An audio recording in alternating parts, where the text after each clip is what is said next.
Hello! Hi, hi, hi! Hello there, everybody!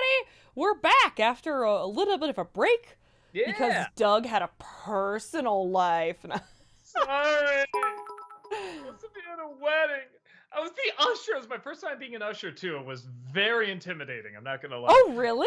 I mean, not on the fault of them at all. Everybody was really nice and kind. Just for some reason, I'm like, okay, I said I'm here, but not here, over there, there. Like, yeah, no, just leave the front row. That's it. And I'm just like, okay, but everyone else, groom side, bride, out. For some reason, I got really, really paranoid about it. That's too funny. Like more than like directing a shoot or something. I was just like, okay, direct them here, direct them, because it's like somebody's special day. You know what I mean? Yeah. I just don't want to be the guy that like fucked it up. Oh, that's kind of precious, though, that you just. The only thing is, you didn't want to be that guy. Yeah, I don't know. It's a weird thing to be paranoid about, but it turned out good. Turned out good. They, Yeah. they said I did a good job, so I'll take. Yeah. Why would they lie to you, Doug Walker? Yeah, because they all want an angry video about it that nobody would give a shit about. But I would, damn it. No, it went well. But yes, obviously, man, people are pouring in with the questions here because we didn't have a Yeah. stream Wednesday or Friday night for you. So I think people have been holding in their questions. So let's get started with some of these rules so we can get started on some of these questions. Yeah. First and foremost, we're going to give priority to bit messages. Excuse me, since that is some real world money spent. We do have a list, so you don't need to repeat it if you think that we've missed it. We probably haven't. It's just sometimes we can get up to like 40 minutes behind, sometimes even an hour. I've got a list. Don't worry about it. It's pretty rare that I do actually miss one. Please not repeat the same thing over and over and over again in chat. You can get timed out or even banned if you're going to do that. And insist on continue doing this. Oh, I forgot to mention that sometimes we do have time for highlighted questions at the end of stream. So I would recommend holding on to those until the end of stream when you know that we've gotten through the bit messages, because there's literally no way I can scroll back up to the top to the highlighted messages because it's all live format. Also, please, no spoilers. Not everyone has had a chance to watch the latest thing. I'm still not caught up on The Boys. I still haven't watched today's episode of Miss Marvel. Don't be that person. All right? I Don't haven't seen spoil those it. either, actually. Oh, really? Yeah. Well, there you go. Just don't be a spoiler. Some people really don't need to know the plot twists in the Rise of Gru, okay? No, just kidding. The plot twist is people are seeing it. No, I'm just kidding. The plot twist is it was Chris Pratt the whole time voicing everybody. Chris Pratt is the Minions. Yes. No. Please watch the length of your questions. The longer they are, the more likely it is that I have to read them really fast and we're going to miss the point of the question. So short and to the point is better. And, I think that's it. That's it. I think we got it. Great. Yeah. Great. Cool. Awesome. I also love that the bot just held back the word butthead when someone was trying to do Beavis and Butthead. I let it through. I knew what you were saying. All right, Adam Grunther, thank you for the 50 bits. Thoughts on The Boys season 3 so far? Well, yeah, as you heard, I haven't seen it. I'm so sorry, and it's probably gonna be a hot minute too. I'm not sure when I'm gonna find time to see it, but I'm excited to check it out. I will say I saw the other seasons really late anyway, so might as well keep the tradition, I guess. I am on episode 4, like halfway through episode 4 right now. And I mean, I'm liking it. It's just what I expected to get from The Boys. It's not like But nothing more. terribly different from what they've done in the past 2 seasons, but it's also lived up to the past 2 seasons. Okay. I am excited to keep going though, to see more of how a certain character is kind of progressing into their madness. I think I know the character because I only heard one thing about this season, so I'm like, okay, I think I know what character you're talking about. Yeah. So, I am excited to see more of the current ones, and it's the season finale this week, so I feel like I gotta catch up here. Okay. Oh, that's right. They do it weekly on Amazon, don't they? They I forgot do. about They that. do. Yeah. Adam Grunther, thank you for the 50 bits. Which Bill Murray Garfield movie is worse, the original or A Tale of Two Kitties? Probably the original because I think the second one at least had it had Tim Curry and it had Billy Connolly in it, so it's like those are some good people. And I'm sure the cast in the first one's fine or whatever, but it was just so bad. It was so awful. So yeah, I remember the second one at least being like, okay, I like the way Tim Curry said that, or Bill Connolly said that. That Disney nerd, thank you for the 100 bits. Hello, Heather. Hello, Elliot Walker. I mean, Doug Warren. I mean, hi, Doug. Too many W words. But hi. NZ Multiverse, thank you for the 100 bits. Doug, how far are you into Amphibia, and how are you liking it thus far? I started season 3, and I really like it. Man, what a difference these 2 seasons are compared to the first one. Because the first one's not terrible, but again, it's clearly like for younger kids, I feel like. But 2 and 3 are just like watching, like Gravity Falls or Star versus Evil and stuff. I mean, it's like, okay, like it's that level I was kind of looking for. So yeah, no, I'm really digging it. NZ Multiverse, thank you for the 100 bits. Doug, can we get a clue for next week's NC? What? Even I can't remind myself. Sorry, I've been like kind of back and forth. Man, I'm trying again. It's one of those where I can't think of a clue that I can give without giving it away. I just can't. Yeah, I don't know. I can't think of one. I saw what you did there. Alex loves musicals. Thank you for the 100 bits. How have you been liking Miss Marvel so far? I really enjoyed episode 5. I think I'm 2 episodes behind. I loved the first episode because I love the way the style worked into the story and the characters. I really related to her a lot. I'm just like, yeah, that was. I was talking to Walter too. He was saying the same thing. Like, yeah, that was like my high school experience. Like growing up, that's how I saw the world. I'm like, me too. Like they really, really got that. But also introducing new stuff. I mean, I'm clearly not like a Pakistani girl and stuff like that. So like, there's a new outlook on that too. I was really liking it. And then the other episodes I've seen so far, it's like, oh, okay, now it's a Marvel show. Cool. it's fine, but it's like, oh man, that first episode, I felt like we're like really seeing something fresh and new. So I don't know. I haven't seen the last 2 of those. I'm curious if it kind of gets back to that or not. But even if it doesn't, it's still fine. I've been really enjoying it. I think it might be in my top 3 of the Marvel shows so far. Especially because because you know about the character. I knew very little about that. Yeah. I knew the powers. That's about it. I like the comics. So, but I mean, it's not like most of these Marvel shows. It hasn't been very like strict to the comics, but yeah, I've been really enjoying it. So. Dalebomb, thank you for the 50 bits. Better Bryan Cranston performance, Walter White or Hal from Malcolm in the Middle? Okay, so that's tricky because I mean the better acted one that has like layers to it and everything is Walter White, but I hate Walter White. I know that's the idea. You're meant to hate him, but I really fucking hate him. Right. I wasn't liking that show. It's a good show, but I wasn't liking it until we got like Gus and Saul and Michael. Like I like those guys, even though they're like bad guys too. So that's the better performance. But in terms of which character if you're like, which one do you want to watch right now? I want to watch Hal. Hal is fascinatingly odd and just gets into whatever he's doing. So, and makes me laugh and I enjoy watching him. So, yeah, I say that even though Breaking Bad and everything is clearly the better show and the better performance. I really love Wayflow just said, Doug, how can you hate yourself? Yeah. Walter White, get it. I got you. Walker White, thank you. Walker White, sorry about that. Dillbomb, thank you for the 50 bits. The better Jordan Peele film, Get Out or Us? I think I like Us more. And the ending kind of took me a minute to really kind of latch onto, and I really, really liked it. The only thing I didn't like in Us, I thought the comedy in the first third was weirdly bad, which is odd because it's a comedian directing it, where the comedy in Get Out was also a little gimmicky, but it was still funny. That was the only thing I didn't like, but I thought like the idea and the creep factor of it and everything and sort of the different levels it worked on, I liked it a little bit more.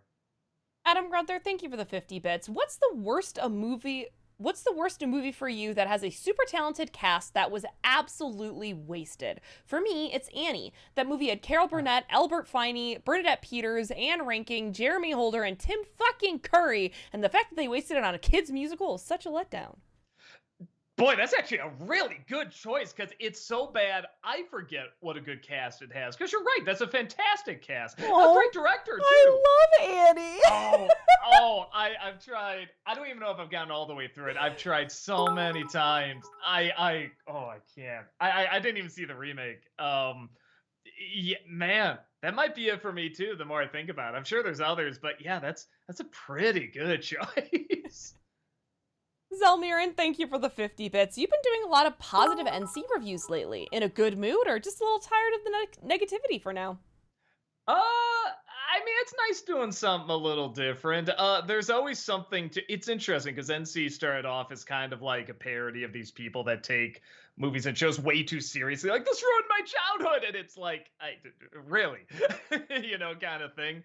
Uh, but then I feel like it was kind of a mix of people who thought that was really me, even though I thought I made it clear it wasn't, but internet. And then people who really were that, like Mm. suddenly kind of taking off and being like, well, why watch this guy putting on a show when I can watch a real person who gets angry like this, angry, lets it ruin their week and stuff like that.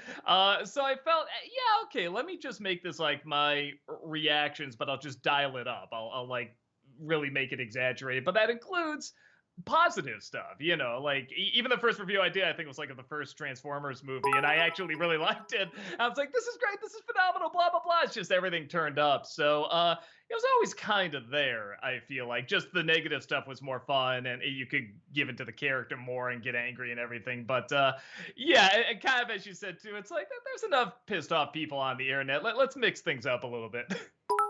Honest reviewer, thank you for the 100 bits. With Clerks 3 trailer released, with the story revolving around the character making a movie of where it all started with self-deprecating humor of the creator, makes me think this is a movie Doug would make. Maybe 5 years ago. I'll admit, Interesting. no, Okay. I saw the trailer and I'm like, again, I'm like, this came out 5, 10 years ago. It kind of did with that Jane Silent Bob reboot movie. Mm. So I'm like, I don't know about it, but at the same time, I really didn't like the second one. So it's kind of like the new Indiana Jones. I'm like, well, the last one was bad, so might as well give it another shot. See if you can end on a better note. So it didn't look bad, but didn't look good to me either. I'm not sure.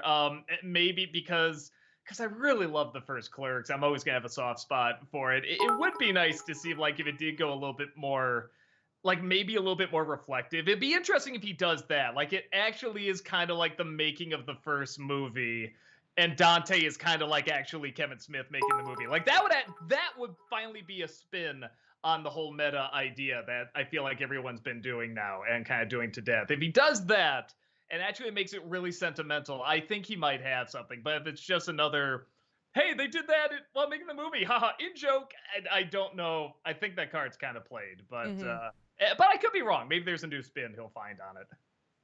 Anu, thank you for the 50 bits. Hello to one and all on this Q&A Wednesday. So, Doug, what was the secret in Secret of Nim? Um, that you don't have to be Disney to make a really good anime movie. Philo Barnhart was the secret. LPB the actor, thank you so much for that 34-month subscription. Holy cow, welcome back. Thank you so much. Glad to have subbed to you guys for over 30 months. If you were to invite one Disney animator to guest in a future NC review, then who would it be and what movie would you have him or her guest in? Oh man. So it's funny. I do know, like, I'll see certain names in Disney films, and sometimes I'll see like little documentaries or like clips of their animation and stuff where I'll be like, oh, okay, so I kind of know who this person is and so forth. But I don't think I'm brushed up enough that I would be like, oh yeah, this one, absolutely this one. Philo Barnhart was just a guy I met at a con, and he was a huge fan of Nostalgia Critic. And when I found all the things he worked on, the stories he had, both of us kind of had the same idea. Even he was like, I would love to be in a review of Secret of Nim if you ever do that. I'm like, that's exactly what I was thinking. It was just total coincidence that it's its 40th anniversary. Like, I wasn't even thinking of that when we were putting it together. Yeah, I don't know. I guess anyone that would have interesting stories to tell, I suppose. Yeah, because that's a big, because you can be like a mad talent, but you can have like no on camera chemistry or not be a great communicator verbally, maybe. So yeah, it's one of those things where it's like, if it's to have on the show, yeah, someone that can really communicate well. If it's to, see a drawing, I guess I'd have to see the drawings. That Disney nerd, thank you for the 100 bits. So, what do you think about Rise of Gru beating Lightyear at the box office.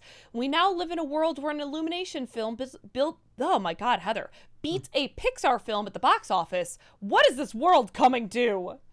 So funny. I saw that like as a headline. I'm like, well, Lightyear didn't do that well anyway. Why is that shocking? But then when you just said that Illumination beat Pixar, I'm like, oh, okay, all right. Now I kind of see the big deal. But people forget Illumination is like, if you look at like the top 20 highest grossing films, something like 3 or 4 of them are Illumination. I mean, they are more popular than I think people give credit for. And also Lightyear was so underwhelming. I mean, like almost insultingly underwhelming. I really didn't get into it. Where with I haven't seen Minions, but I'm figuring people who are going to see it are getting exactly what they're expecting. Who's gonna be let down by Minions? You know what I mean? Like who expected more from it? Not even Minions, Minions 2. You know what I mean? Like what the spinoff is and what the previous one was. So yeah, it's not surprising. Dillbomb, thank you for the 50 bits. Which movie theater snack do you prefer, popcorn or nachos? Oh, nachos. Really? I'm a popcorn person. No, popcorn at some point. I think this is probably getting 40. Makes me sick now. I think it's the butter on it. I'm not sure because my wife. I never get the butter on mine. Yeah, no, my wife loves popcorn. Always gets, popcorn whenever she goes. And of course, I'm like, it's right there. I gotta have a little bit and stuff. And afterwards, I'm always, I like never ever feel good. Smash Ultra, thank you for the 50 bits. Didn't the fake Deadpool stepped on your Secret of NIMH CDs, which broke them? Yes. I completely forgot about that joke. But damn it, I should have worked that in. Stupid me. Kermit Wazowski, thank you for the 50 bits. How was your Game Grump show? Which side were you on? I was in House Grump, which lost, but it was a valiant fight. Oh, I'm trying to remember because we were like right in the middle. I think I was on the winning side, which I think was Grump. I think. I really liked it because we went. Was it 2016, 2017? I can't remember, but we went to one of their previous shows, and it was fine. It was kind of like just hanging out with your friends kind of thing. Like they bring people up to play, and they're like, "What do we call ourselves? I don't know, Team Toad. Give it up for Team Toad, woo!" And they just kind of shot the shit. This was a show. This was like a production. I mean, like there was a budget put into it. There were jokes written. I mean, you could tell they rehearsed it. There were like costume changes and stuff, but it was still the same idea where they bring people up and, they have them play games and they talk over it. I mean, the games were customized to it. So I really feel like they upped it big time. And the crowd went wild and really, really enjoyed it. So yeah, we had a great time. Alexander, thank you for the 50 bits. Hi, Doug. Have you seen Genndy I swear to God. Tartakovsky. There we go. Primal. If not, I highly recommend it. It features some of his most greatest animation, which is definitely saying something. Season 2 comes out later this month if you're curious. Oh, I didn't know it was a season 2. Okay. I've seen I think I've seen a full episode and I've seen clips of others. I know it's a great show, and you can tell by the animation, the silent storytelling, and the expressions and everything. For whatever reason, it doesn't grab me that much, and it should. Maybe it's kind of like my ADD mind where I'm just like, well, I want more crazy stuff going. I feel like I could be watching a show with more crazy shit, but that's why this is so brilliant. It's so simple, and it keeps your interest and stuff. So I should sit down and watch the whole thing because I like shows that take patience and kind of play the long game and silent storytelling and visual storytelling. So I really should sit down and watch it because everybody says what you said. That's just absolutely brilliant. Rogers Girl Rabbit, thank you for the 50 bits. Hi, Doug. Great review today. It's just when I needed to start my day here because it's opening night of our show. Oh, nice. Break a leg. Well, man. Adam Grunther, thank you for the 50 bits. Do you think you'll finally do Doom Patrol for Freak Show Cinema? I know you've said it's too well known, but it's honestly not nearly as known as something like the Addams Family movies. It was only barely able to get a 4th season. Maybe. I thought it was on its 4th season. No, that's right, 3rd, because I forgot COVID.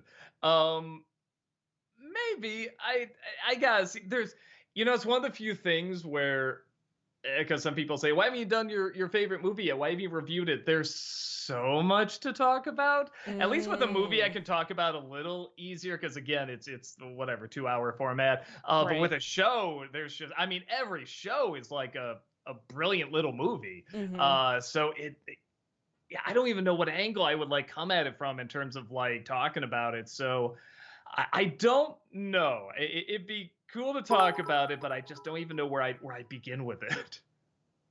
Sailor Aaron, thank you for the 200 bits. Hello, Doug and Heather. Also, applause! Congratulations on the Secret of Nim review today. It's spectacular, just like the movie, and also it's one of my favorite Don Bluth animated films in a tie. The other is Anastasia.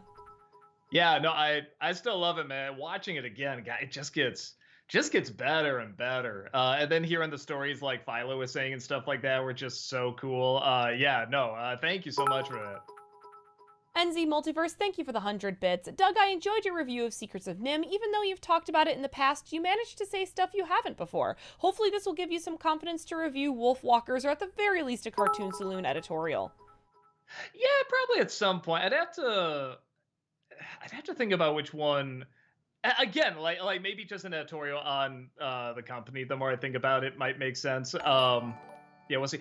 Part of it is too. I hate to say, I'm just getting older, and sometimes it is harder to put even more work into it. Like I think I was saying, at some point we'll do like kids WB, but I think it's gonna be something like the old Mad Max review, where I think I need like 2 weeks to work on it because it's just gonna take so much, and I don't have like the energy I used to.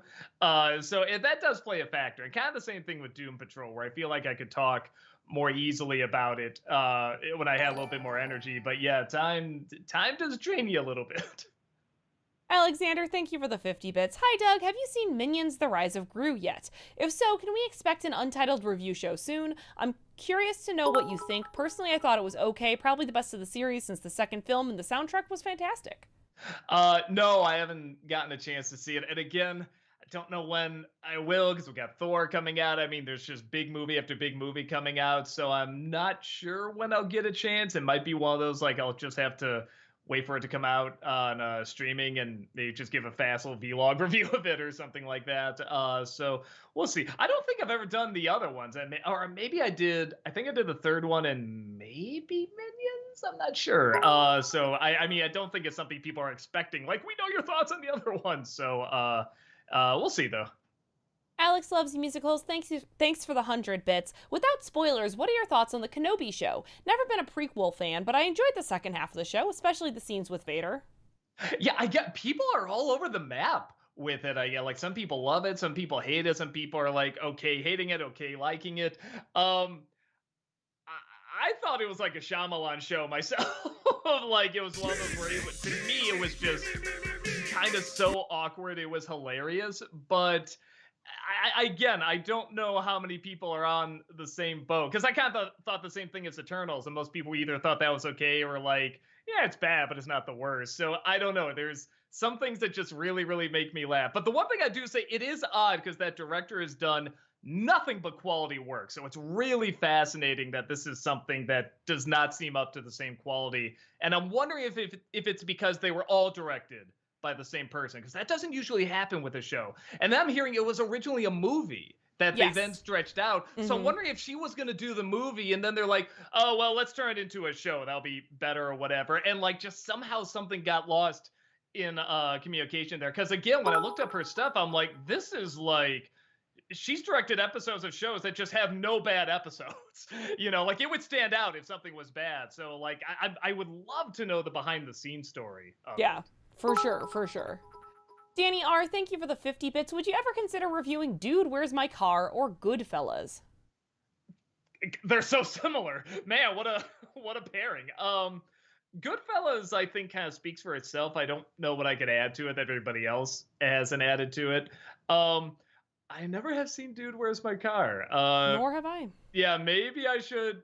I heard some people say it's better than it looks. It actually has some good laughs in it, but yeah, weirdly, nothing's been like pulling me towards it, So maybe one day I'll check it out. Roger's Girl Rabbit, thank you for the 50 bits. I loved all your "Shut up, Wesley" jokes.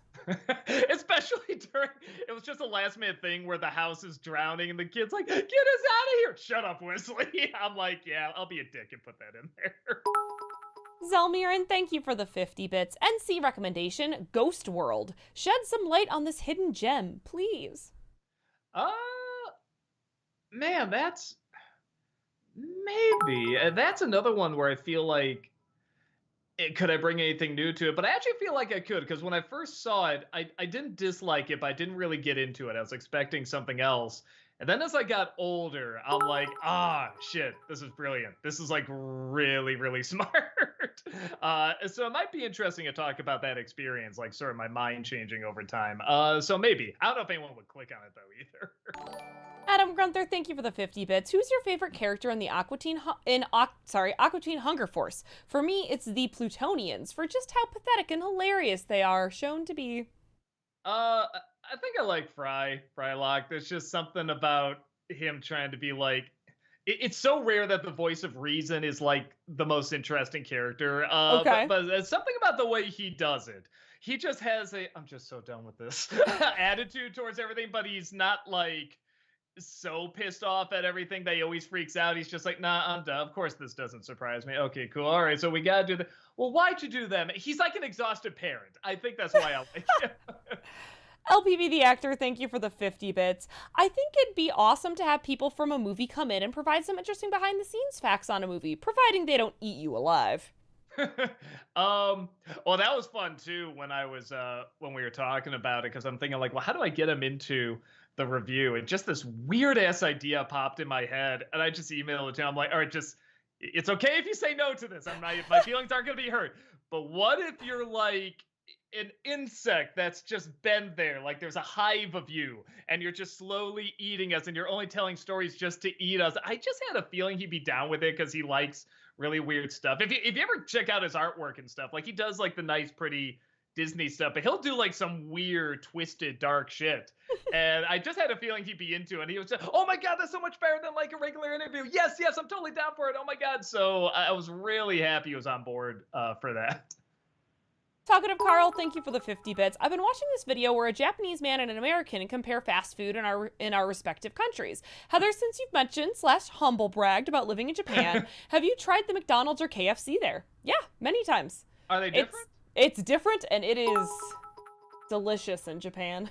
Okay. I just imagine like most food in Japan is like, at least in terms of the fast food and stuff, is probably better. Yeah. I wonder if they have like different restrictions or something like that, or just better chefs. I don't know. Yeah, and part of it different too, standards, sure. it's just different different flavor profiles too. So like KFC, there was like a soy wasabi chicken.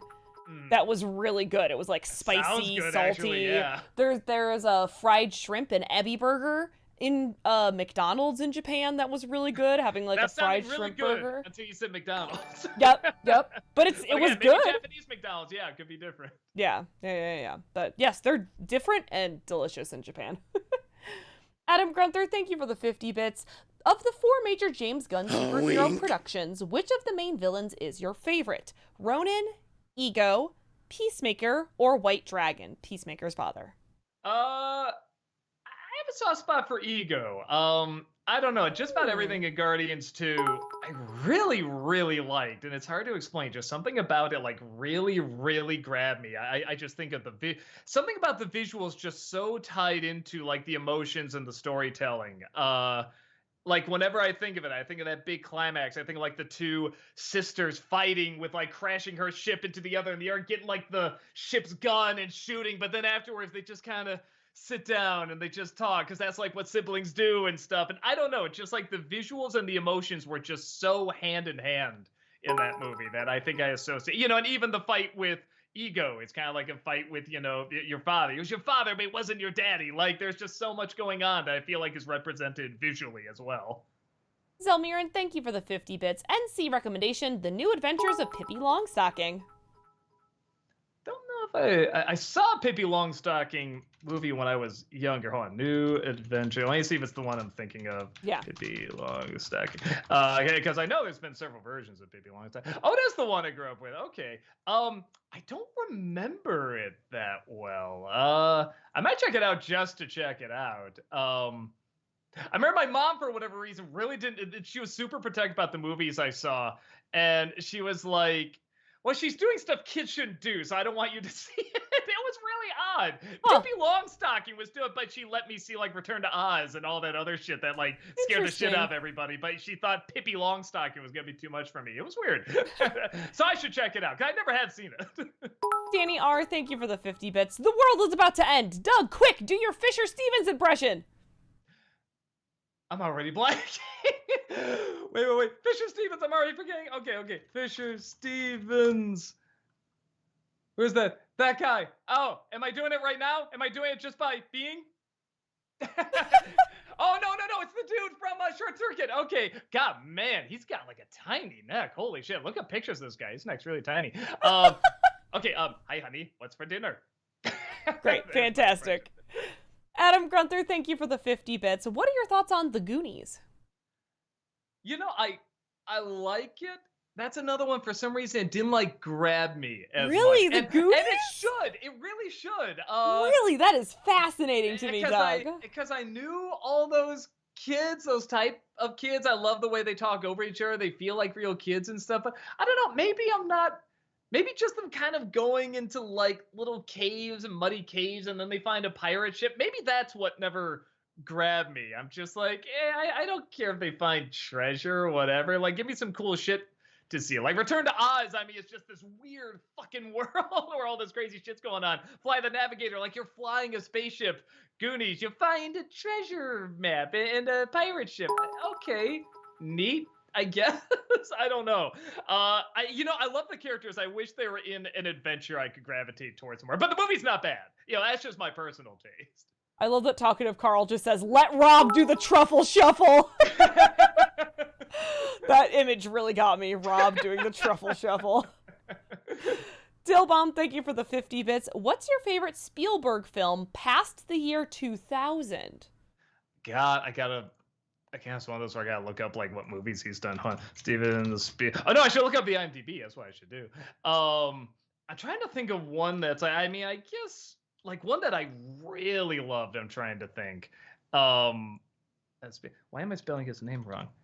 Can't you just autocorrect? God damn it. Okay. I do remember kind of liking Minority Report was kind of interesting. But I feel like there's like an obvious one where I was like, oh my God, I love the shit out of that. Okay, let me see. AI. No, oh, these are producers. God damn it. Okay, I'm sorry. It'll be a second here. There we go. Okay. Yeah. Catch Me If You Can wasn't bad. I never did see Munich. I heard that was really, really good. And I never saw Tintin either. It's supposed to be fantastic. Oh, okay. West Side Story. Oh, duh. Yeah. West Side Story was so good. I forget about it. Yeah, and I really, really loved the hell out of it. I was really shocked how much I loved it.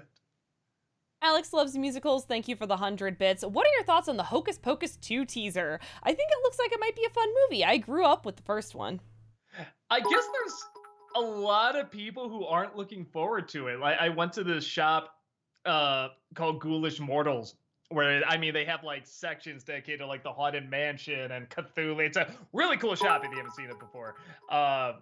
In downtown St. Charles, and somebody they have a Hocus Pocus section, and the guy was like, I'm not looking forward to that, man. He was like a little bit of an older dude, and the younger dude was like, yeah, I don't know, I found it kind of annoying. So I'm wondering if it's hitting like that Christmas Story thing where it's like it wasn't really popular when it came out, then it grew a following, and now people are getting sick of it. Interesting. Even though I didn't get too much into the first one, I love the three of them. Those three actresses are so like infectiously enjoyable. They are just having so much fun. Yep. And I'm looking forward to seeing the three of them. Even if like the story sucks, it's like, well, it sucks in the first one too. So I'm actually kind of looking forward to seeing the three of them together again and just like working off of each other. Yeah. Yeah. So I'm actually kind of looking forward to it. I'm excited about it. Alexander, thank you for the 50 bits. Hi, Doug. I remember several streams ago you talked about how the scene from Bob's Burgers where Bob teases Louise about him being her hero was one of your favorite moments. Well, I recently watched that episode, and yeah, I have to agree, it's funny and adorable. Yeah, another good one kind of along the same vein is where they're trying to get these two actors together who it was part of like an old martial arts, like, subtitled series. And the actors had a falling out. It's like an older man and a younger, girl at the time, and now they're both grown up. And they have a fear it might happen to them. And they're dubbing the movie but then they're making it up, but then they sort of start to have a real conversation, like what if they have a falling out, and it's so sweet. It's like just the most like heart tugging thing. So yeah, I really love the connection between the two of them. Adam Grunther, thank you for the 50 bits. I highly recommend that you see Marcel the Shell with shoes on when it comes out. In terms of emotion, nearly every scene is a punch to the gut.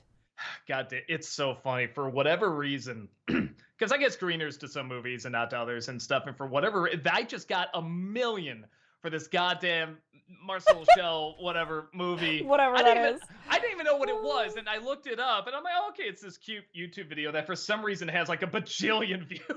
It's cute, it's fine, but it's like Jesus, the amount of views it has. And they made this movie, and they were just pushing it over and over and over. Here's another screening. Here, you can see it this time. You can see it this time. So now hearing that, I'm like, God damn it! Like I didn't want to be like. I was just hoping I would hear like, no, it's terrible, it's crappy, you don't need to see it. But now I immediately think back to all those emails I keep getting. So knowing that, I guess I'm glad it's a good movie and I should see it. But fuck, I don't want to. Danny R, thank you for the 50 bits. Have you seen Beavis and Butthead Do the Universe? No, but I hear it's fun. I really want to check it out. Not get a Paramount Plus account much, but enough that I do really want to. I don't know, find someone that has a Paramount Plus account somewhere. Maybe. They must be out there.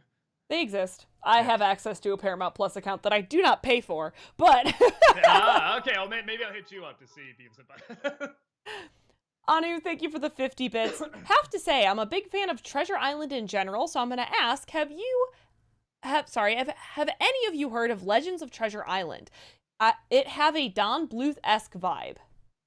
Legends of Treasure Island. I don't think so. Let me see. No, yeah, not really. Little fox, it doesn't look particularly Don Bluth-ish, but okay, maybe I'll check it out. Yeah, I'll check it out. Yeah, I weirdly haven't seen that many adaptations of Treasure Island. I saw the Treasure Planet. I saw the Disney one way back when. The live action one and the Muppet one. That's all I've seen. Coberin, thank you for the 100 bits. What would you do if you woke up next day to find out everyone has turned into Shrek or Fiona looking ogres, and you are the only human left in the world? Well, I think I'd be the ogre then. I'd be the one people be chasing with pitchforks. It's a very I Am Legend scenario. The original book, not the not the movie, which had a different ending. But I don't know. They got along okay eventually. I guess I would get along eventually okay, or maybe they get along with me. I don't know. Or maybe you'd just be a weird pet. Maybe. Could be that too. Adam Grunther, thank you for the 50 bits. Of the two bizarre Chris Pratt casting choices, which one sounds less bad? Mario or Garfield? Garfield, I can see Chris Pratt's snarkiness work okay. Like it'd be an adjustment. I can see it working okay. Unless he just has like a bizarrely really good Mario impersonation. I mean, let's be honest, guys. He could. Justin Timberlake was Boo Boo, and nobody would be able to tell it. He did a pitch perfect impression, better than Dan Aykroyd doing Yogi Bear, which is really bizarre. You'd think he'd be better at it. So I mean, I think it's possible, but if you're just going by what I hear of his voice, I would guess Garfield might be closer. But yeah, who knows? Maybe he's got a great impression of both. Maybe we're all really wrong. Who knows? Who knows? See. Yeah. Dillbomb, thank you for the 50 bits. What are your thoughts on Beavis and Butthead as well as Do America? Oh, just in general. The movie I love.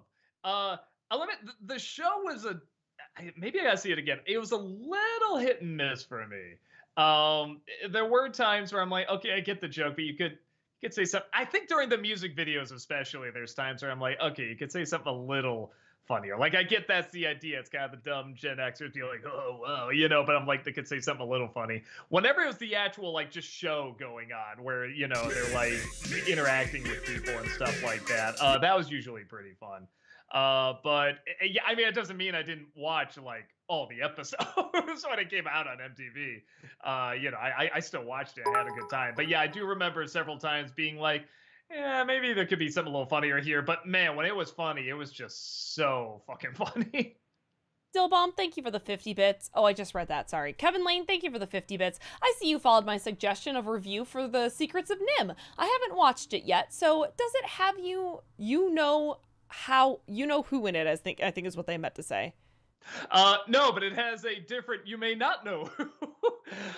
The whole reason I even did it was because of this. You may not know who, or maybe you know who, coming on because I met him at a con and we just really got along and he had great stories. And I was like, yeah, why haven't I done a review of this? I kind of wanted to, and like I said, just coincidentally, it coincided with the 40-year anniversary, so it's really cool. Danny R, thank you for the 50 bits. When you get a chance, I recommend the miniseries called The Offer. First, it's starring Miles Teller, and he is awesome. Second, it's about the making of The Godfather. Very good. Oh, I think Brad was telling me about that. Lucas has been watching it, but I've never seen The Godfather. So I don't know if I'd get anything out of it. So I saw a clip and the clip wasn't grabbing me, but I heard a lot of people say it's pretty good. So that's another reason maybe I should try to check out Paramount Plus. Maybe.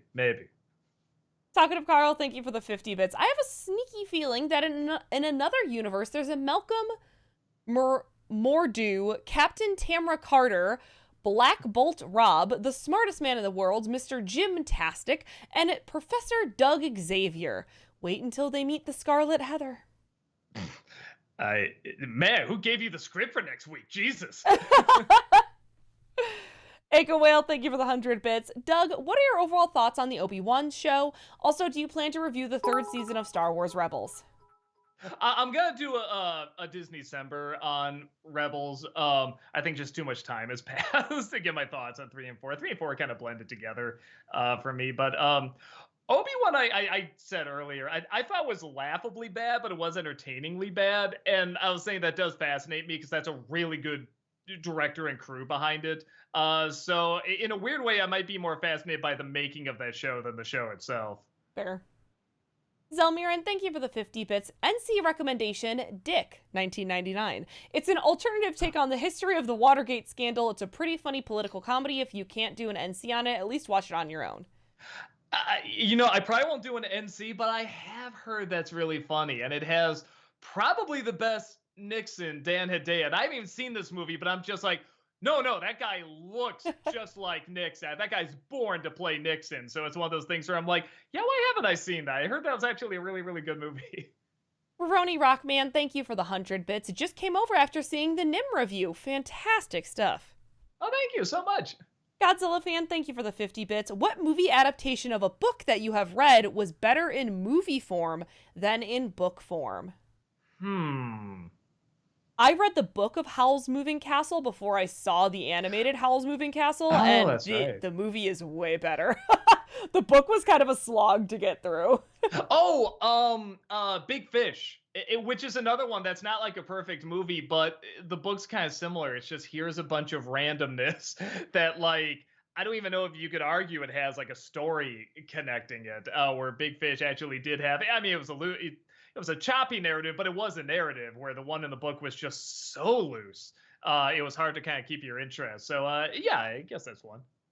Talkative Carl, thank you for the 50 bits. You know what would be a great idea for a multiverses game? Adding characters like Blossom from Powerpuff Girls, Courage the Dog, Freaky Fred, one of the 3 Eds from Ed, Edd and Eddy, and Freakazoid. Can you imagine their lines? All of that sounds great. Yeah, let's make the game a big hit. Maybe they'll add even more characters.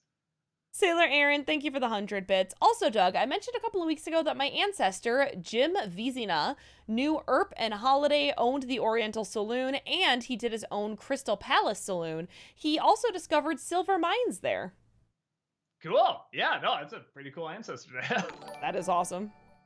Selmiran, thank you for the 50 bits. NC recommendation, the Wild Thornberrys movie. I know you most likely haven't seen the show, but I think you can enjoy this without having prior knowledge. I think you'd like it more than you did the first Rugrats movie. It's got some good comedy and animation, and is a huge step up from the show. I heard that when it came out, because I haven't seen the show. But I heard a lot of critics who also haven't seen the show are just like, I don't know, I kind of want to check out the show now. Like, this was a really charming movie. Yeah, maybe. Again, it might be tricky because I had some familiarity with Rugrats. You know, I did grow up with it, but like I've never seen Thornberrys, so that might be tricky to do. But we'll see. That Disney nerd, thank you for the 100 bits. What's your anticipation level for Love and Thunder? Are you looking forward to seeing Thor's ass cheeks? They wrote butt cheeks, but I just felt like we needed ass in there. Yeah, we're talking about Thor. It's ass. Yeah, I'm excited. You know, it's funny. It already looked interesting, but then I didn't know it was Taika Waititi. Is that how you say it? Yes. Okay. I didn't know he was directing it, so when I found that out, I was like, ooh, because I do really like Thor. Even though the movies aren't always great, I really like that character. I like the way he speaks. He's a fun. He always leads to like amazing landscapes and stuff like that. So but I've mentioned it before. I'm curious to see if they can make Natalie Portman's character interesting because she wasn't the worst in the movies, but she definitely wasn't the best. And I keep saying Valkyrie's right there for like the hammer, and it's like it's just the idea of like Natalie Portman walking around with the hammer, and there's like Valkyrie. I know she's getting a show, but she's right there. So I'm curious if they can make her really cool because that'd be quite an accomplishment. Kevin Lane, thank you for the 50 bits. Hi, Heather. Hi, Doug. What plot do you two think Lightyear would have if it were more 90s style? Well, definitely not the one that we got. Man, 90s style. Well, there'd definitely be like a misunderstanding. There'd definitely be like, you're not, somebody would say, you're not really a space ranger, are you? Yeah, I'm trying to think. Honestly, the 90s cliches are like some of my least favorite cliches. I really, really hate them. So is somebody be making fun of somebody for being a virgin, like Hocus Pocus, because Disney was doing that for some reason. And yeah, I was gonna say there'd be a definite comic relief, but I guess the movie had that with the cat. But it wouldn't be a good comic relief. It'd be more obvious comic relief. You know what I mean? It wouldn't have this calm voice. It'd have like this voice or something like that, or like some big ass celebrity just doing his shtick. Yep. Power Gamer, thank you for the 50 bits. Glad you're liking Amphibia, but I'm curious, what was your reaction to that moment that happened at the end of season 2 finale? I think you know the one. I think I know what you're talking about. The one that they said, this episode might be intense for young viewers. It did catch me by surprise, but there was a part of me that's like, oh, they're not going to do that. And they didn't. But I gave them credit for going as far as they did. And I would have given it even more credit if they didn't show a preview for the next season. That also I thought was like, okay, they're trying to show, oh no, it's okay, kids, it's okay. And I think that shows the disadvantage of starting off the first season as more kid friendly. Because I feel like if they did something like Gravity Falls or Adventure Time or Star vs. Evil, you could have gotten away without having to have the warning and the little preview at the end and leave it on a cliffhanger. Like, shit, did that happen? Is that really like it? So but it caught me by surprise. I legit did like a little when I saw it. Talkative Carl, thank you for the 50 bits. What cartoon like Avatar do you think can be considered an honorary anime? I mean, a lot of those that use the same style, like the new Voltron. And it's only because I remember when I looked back on it, I'm like, oh yeah, man, this really did take a lot from that style. Totally Spies is totally an anime. When I saw the movie again, I'm like, oh my god, it just stole, so much from it. Or was inspired, obviously. Right. A Teen Titans obviously takes a lot from anime. It's actually harder to find an anime show now that doesn't take from anime. So much has come from that style in one way or another. NZ Multiverse, thank you for the 100 bits. Fun fact, or Amphibia fun fact, the season 2 finale, True Colors, was supposed to release May 1st, 2021, but it was delayed literally hours before its premiere due to quote-unquote scheduling issues and was released 3 weeks later. Huh. Interesting. I wonder if they were like, yeah, we gotta put a little warning at the beginning of this or something. This might be too intense. We gotta figure this out. Danny R, thank you for the 50 bits. If you want to see a good but messed up movie on Amazon Prime, check out Killer Joe. Why does that sound a little familiar? Let me see. I feel like I've heard that title before. Killer Joe on Amazon Prime. Nope, I have no idea what this is. Okay, I will try to check it out. Smash Ultra, thank you for the 50 bits. My favorite Tim Curry performance is El Melfico from Mucha Lucha. I recommend giving it a watch. I don't think I've heard of any of those, so okay.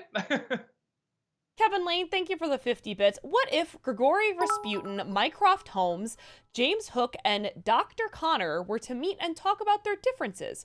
Would it be like a love letter?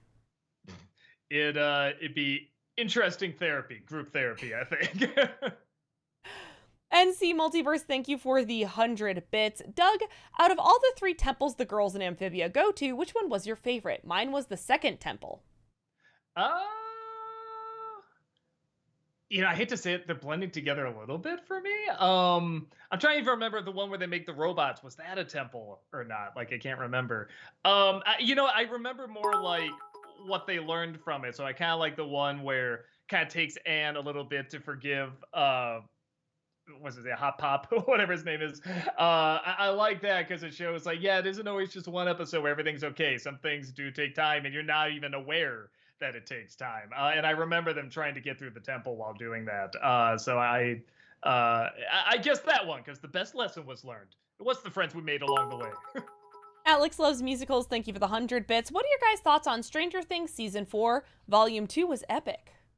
I still gotta get through Volume 1. I really enjoyed it. I was afraid that the end of this season was going to be crazy because of like COVID issues and like they'd have to do some weird time jumpy things. But I think the ending, I think I went in expecting the ending to be a little weird. And I thought it was very good. I just think there's like one little side plot that I thought was going to connect more and didn't really connect terribly too much, but I don't want to go into spoilers. I haven't even gotten to the what's the singer whose like song is number Kate one now. Bush. Yeah, I haven't even gotten to that scene yet, so that shows you how far behind I am. But yeah, I'll get to. I'm very slowly trying to get through it. Danny R, thank you for the 50 bits. Does pineapple belong on pizza? I never got why that was such a big deal, and I know that's the joke. It's not a big deal. That's why it's a big deal. I'm one of those people. I go back and forth. Sometimes it's okay. Sometimes I'm not in the mood for it. It just depends on my mood. I've never been like diehard pro or against. I'm allergic, so I couldn't tell you. There you go. That Disney nerd, thank you for the 100 bits. Would you ever do an NC of the original Kung Fu Panda or Kung Fu Panda 2? The first one came out 14 years ago. The second one came out 11 years ago. I think they've earned the right to be called nostalgic. I love to do the movies actually, and I'm starting to do more of those actually. Sort of like a compilation of talking about what are now considered nostalgic movies. So yeah, I probably will. I think I got it on the list just to talk about the Kung Fu Panda movies. I feel like I can talk about some interesting stuff there. Zelmiran, thank you for the 50 bits. Nostalgia-ween recommendation, Thinner, 1996. I have it on the list. I've never seen it. I hear it's bad, which is a shame. I think that's a great idea. But everyone says it's really, really bad. But yeah, I'll get to that. Maybe this year. I don't know. I haven't picked my Stephen King movie yet.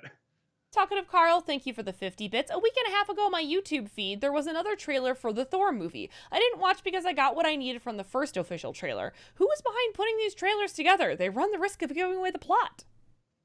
I mean, man, if you don't want the plot ruined, don't see the newest trailer for Nope.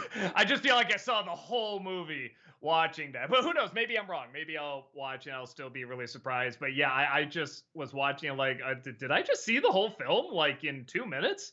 Like it doesn't feel like there's gonna be many surprises, but you never know. I again haven't seen like too much from the Thor trailer. I've seen the landscapes more than like the actual story in the new Thor trailers. But again, maybe I haven't seen the ones that you've seen.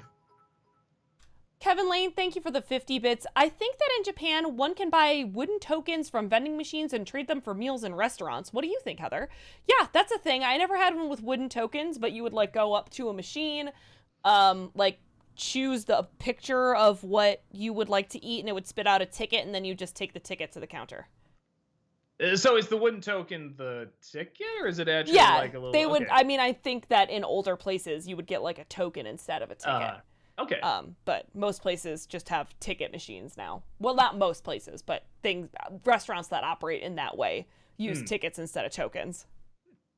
Adam Grunther, thank you for the 50 bits. Do you think you'll do an Indiana Jones month in preparation for the 5th movie? Maybe review Raiders, Last Crusade, Crystal Skull, and the Young Indie Chronicles show, since you already did Temple? I mean, it would be interesting to talk, but I feel like I need to wait for the last one to come out, though. And that would fill up, the month because you're right. I did Temple, and I mean, I liked the Young Indiana Jones Chronicles a lot. I don't think many people would click on a video about it, or maybe they would. I don't know. We'll see. JCM film student, thank you for the 50 bits. Imagine if instead of the Raimi trilogy, we got a Smallville-like Spider-Man series. That could have been a generation's definitive Spider-Man. That actually could work really well. Yeah, that could have worked really well. Why haven't we gotten like a live-action Spider-Man show like that? That honestly makes way too much sense because that's like a perfect teen growing up story. You know, yeah, that's go make it, buddy. Adam Grunther, thank you for the 50 bits. Which of the Indiana Jones villains is your favorite? Oh gosh, I'm gonna mess these up because it's been too long since I've seen these movies. Belloc, Mola Ram, Donovan, or Spalko? Man, oh, it's so hard. It's a toss-up between Belloc and Donovan. Because they're both essentially the same character. I mean, they're very just slight differences between them, but it probably Belloc. Like he had a little bit more of like a lust of what he was doing and a little bit more of an excitement for it. But yeah, I mean, they're essentially the same character. Godzilla fan, thank you for the 50 bits. And actually, sorry, I just had to address this. 77 Bad Wolf, I haven't skipped it. Thank you for the bits. We do appreciate it, but you are still farther up on the list. We are currently 40 minutes behind. Yeah, we don't want to waste more bits. We'll get to it. Godzilla fan, thank you for the 50 bits. A change up from a question I asked weeks ago. What Pixar movie besides Monsters, Inc. would make an excellent horror movie? I mean, I guess parts of Lightyear, the more I think about it. Inside Out, holy shit. Like, just mix that with The Cell. I think you definitely have a horror movie right there. Absolutely.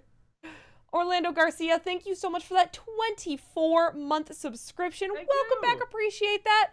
1,051,200 minutes. Oh, that's it? Well, thank you.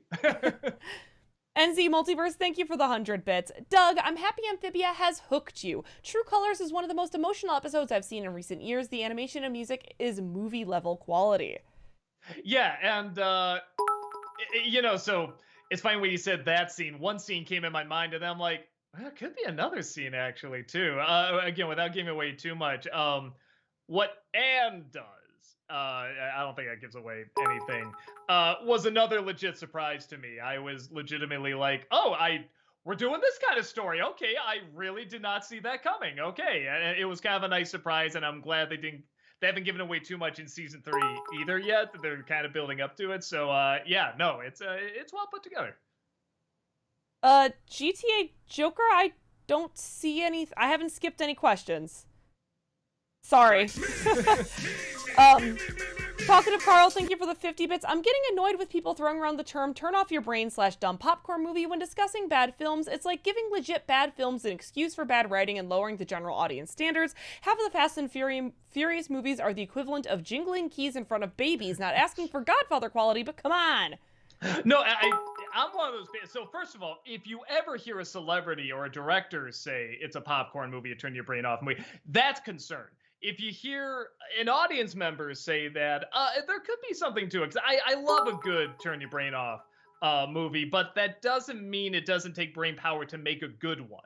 I think it takes, you could argue, even more brain power to make a good one because you have to make something that's both smart and dumb at the same time.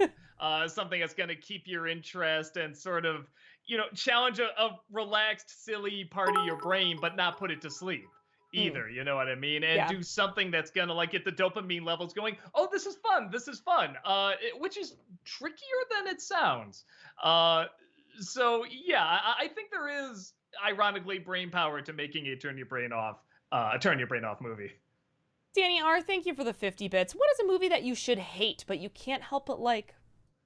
Most of the corny movie musicals that I love. Newsies, Greatest Showman, Moulin Rouge.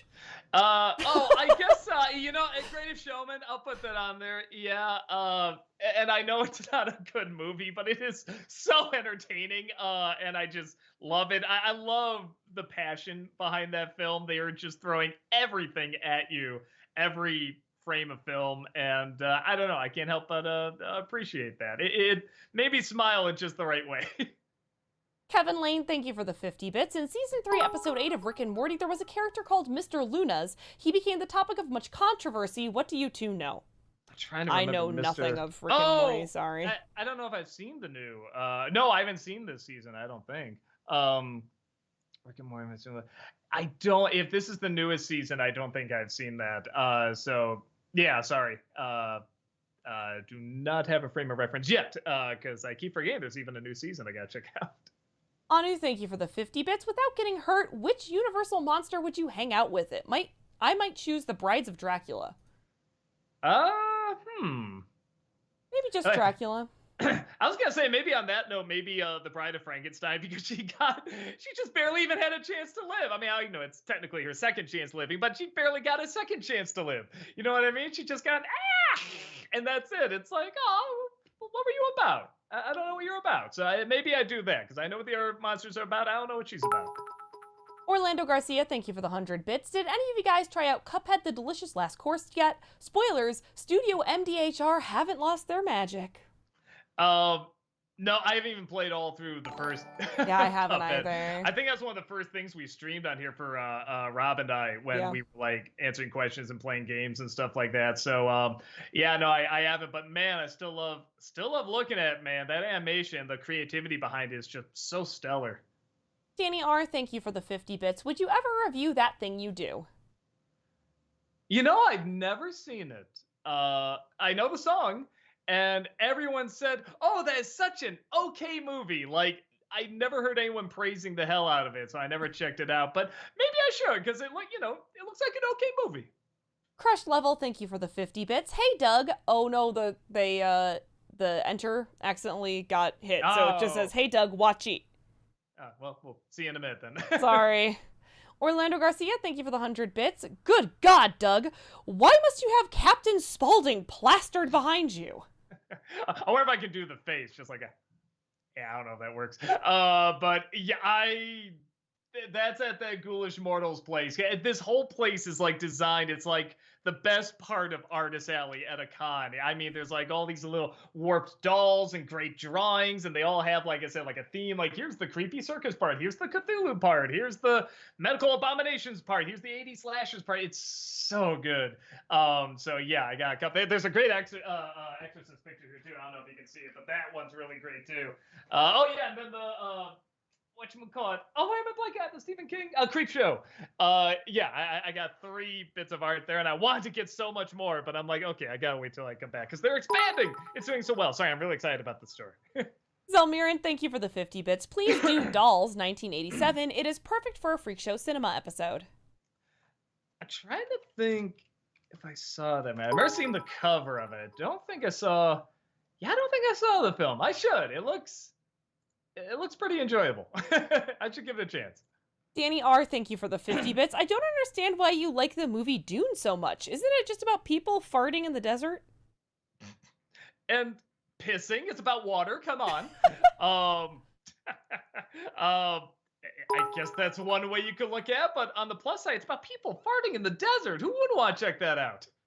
Kevin Lane, thank you for the 50 bits. Prime Gaming Quaxo11 asks, greetings, Douglas. Are you keeping up on your fiber? As best I can. Talkative Carl, thank you for the 50 bits. I'm going to see Thor tomorrow, obviously, because it's literally Thor's Day. I'm thinking of mixing it up at the concession stand. I'm getting an icy drink. I can't remember the last time I had one. Are there any snacks you want to try you haven't had before / in a while? Excuse me. I saw the theater near me has pretzel bites. I haven't had that since like I was in high school. And I'm sure that it's one of those where it's like, I'm sure they'll be terrible, but I'm so excited to try them again.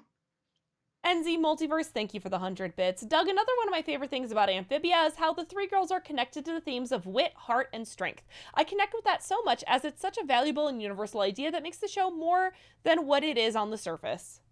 Yeah, I like that the whole kind of setup of the show too is it's essentially friends fighting, which for the most part works. Every once in a while, there's something where it's like, forgive, come here, and I'm like, nah, there should have been a little bit more here.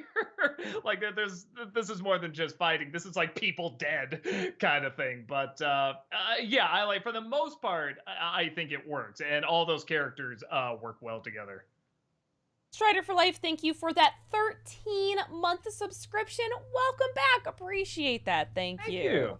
Alexander, thank you for the 50 bits. Hi, Doug. I like how you pointed out the scene where the shrew sternly tells Miss Brigsby to stop crying. I agree that surprisingly really added to the film's harsh tone in a subtle way. Yeah, well, I mean, I think for Brisby to really stand out, be the emotional center, and again, show how, really brave she is going through all this stuff, you really need to show how harsh this world is. And a lot of it's just nature.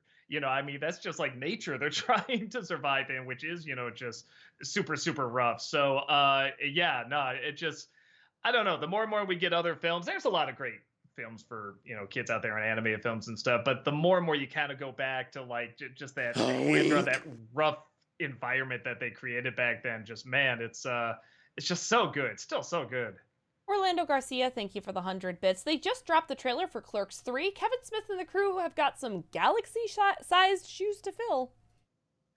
Yeah, I didn't care for the last one, so a part of me is like, let's give it a third go, because I mean the last one wasn't satisfactory, so maybe they can do something. I was saying earlier, if they go really sentimental with it, like it really is about him making the first film, and this is just kind of like, like a filter for it, you know what I mean? Like Dante's really him and stuff like that. I think that could be pretty interesting. Bavara Films, thank you for the 50 bits. Well, it was bound to happen, but I tested positive for COVID. Mild symptoms right now, but enough to keep me in bed. Thanks for keeping me entertained. Oh, I'm sorry, man. I hope you feel better. Yeah, I'll have a speedy recovery. Yeah. That Disney nerd, thank you for the 100 bits. Do you think Disney has trained us not to go to the theaters? They dropped their films on Disney Plus a month or two later and outside of the MCU. Their movies aren't really profitable anymore. The last one was that actually was profitable was Lion King 2019, and we all know how that turned out. Were none of them profitable really since then? I mean, I know the outside of the MCU, I guess is what they're saying. But I mean, okay, but even then, I feel like there must have been something. But I do have to remind myself, yeah, that was released on Disney Plus, or that was released side by side, and say, even Raya, I'm like, oh yeah, that was both the theater and Disney Plus. So yeah, I don't know. I'm still digging enough of what they're putting out. There's definitely stuff where I'll, like Lightyear, I'll kind of roll my eyes and be like, okay, but there's something that still trying something original. You'll get something like, a Turning Red, or like a Luca. I really liked Luca a lot, where it's like, okay, here's an original story. Yeah, but again, that was released on Disney Plus, wasn't it? Yeah. I don't know. Yeah, let's get them into theaters again, man. Yeah. Talkative Carl, thank you for the 50 bits. Remember in A New Hope when Kenobi dies, Leia has no reaction. That's one of the few issues I have with the Kenobi series. Leia and Kenobi's interaction should have been very minor at best, because now people should expect a bigger reaction for her when her friend dies. I'm thinking to myself, spoiler, but wait, we all know he's alive. We all know not really that. a spoiler. Again, I thought the acting was terrible throughout the whole show. I'm sorry. So, I mean, you're not gonna get any complaints from me, but again, I thought it was entertainingly terrible. Strider for Life, thank you for the 50 bits. Hey, Doug, how was the wedding? Also, I heard of the shooting near Chicago. You doing okay? Yeah, we're all safe. Obviously, we don't want to dwell on that. This isn't the time or the place, so, but the wedding was good. Like I said, had usher duties, which was my first time being an usher, which weirdly brought on like a lot of anxiety on myself, even though like nobody like said don't screw this up, and everybody was really laid back. For some reason, I got really, really uptight about it. Like, I think I can do this okay, and it turned out fine. NZ Multiverse, thank you for the 100 bits. Another Amphibia fun fact, the actress who voices Anne's mom is actually the show creator Matt Braley's real-life mother. I can kind of tell. Oh, really? It's one of those where it's like, okay, this is someone's parent. Because very, very clearly they're not trained as like a voice actress, so it's like, okay, well who's creator's mother? Got it, kind of thing. But it's still charming. It's still like, oh, that's sweet. It's not so bad where I'm going, oh God, why did they do this? But you could tell, like, okay, this is related to somebody. But it's done well enough where it's very sweet. Sleeping Cat Studio, thank you for the 100 bits. What video game do you think would do great as a movie or show? I have said this before. I think a lot of modern open world games could work well as shows, Mm. especially, but don't focus on the same stories. Like, sure, let's do a Horizon Zero Dawn show, but we already know Aloy's story. If I want to do it, I can play as Aloy. You know, if I want to Yeah. know that story, let me play as Aloy. Like, you could do a whole, like, a Fallout series. I think that has a lot of Mm. potential. Ghost of Tsushima, talkative Carl. Right, but we've already seen those main character storylines. So, like, just do something outside of that. Well, we've seen with like Castlevania and Arcane. I mean, those were wonderful shows. Mhm. And just so much you can, pull from there. I'd love to see a kind of on the same vein of like, don't tell the exact same story, but still the same idea and universe. I'd love to see a Metroid movie. I think that'd be Yeah, really, really cool. absolutely. Metroid movie would be amazing. Mm. Adam Grunther, thank you for the 50 bits. Have you considered doing Kiss Meets the Phantom of the Park for Freak Show Cinema? That movie was so panned that even Kiss hates it now and refuses to talk about it. Oh, come on! That's part of the fun. Is how corny it is. I shouldn't say I've never seen it. It's one of those like infamous like film specials that exist where it's like you just kind of know like, oh yeah, yeah, that silly thing that everybody loves to make fun of, but it's like maybe I should actually sit down and watch it. I should check it out because again, it's kind of like corny cheese history. So I should at the very least give it a watch. Alexander, thank you for the 50 bits. Hi, Doug. What are your top 3 favorite episodes of Bojack Horseman? Man, so many good ones. They all can't go into spoilers. Okay, without giving away too much, the one where Sarah Lynn and him go to the planetarium, you'll know what that is. The second to last episode is pretty goddamn chilling. Man, I'm trying to think. There's just so many. It's like I'm thinking of moments, not even like full episodes. Oh, and the eulogy. I think those are enough where it's like, okay, that doesn't give away, you know, the episode necessarily. Well, the eulogy kind of does, but I loved what they did with the writing in that, and I mean, you just so felt the tragedy in every single one of those episodes. So, yeah, but I mean, they're all, with the exception of the first episode, which is really bizarre. I don't think there's really any bad episodes of it. I think they're all really, really good. Sleeping Cat Studio, thank you for the 69 bits. Ho wink. Orlando Garcia, thank you for the 100 bits. Hey, Heather, Running Up That Hill by Kate Bush, the sleeper banger of 2022. Indeed. I'm just really hoping, and this isn't a spoiler, but the in the part 2, they use Master of Puppets in a great way, and I'm like, yeah, Oh shit! Oh, get that one. That, man. I can already see like how they would use it a little bit. Oh my god! Shit! So now I just hope that you finally Master. got me excited. I hope that becomes a sleeper hit of 2022. Talking of Carl, thank you for the 50 bits. Who was your choice of great video game dads? Why, Kratos, of course. See, now I gotta think of like newer games too, because like I go back to like, well, no, that wasn't Link's dad, that was his uncle. That's right, in Zelda 3. Well, definitely not Peach's dad, wherever he is, the bum. Yeah, It's a dad of boy. It's Kratos.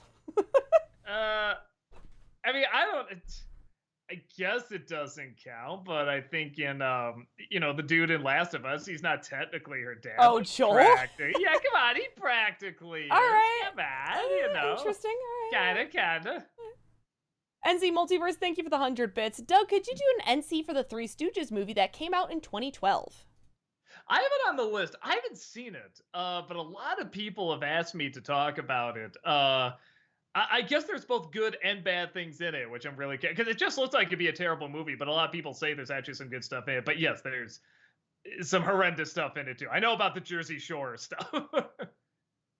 I'm a Lumbix. Thank you for the 50 bits. Hey, Doug, what are your thoughts on the Ratchet and Clank series? And would you ever try reviewing the movie that came out in 2016?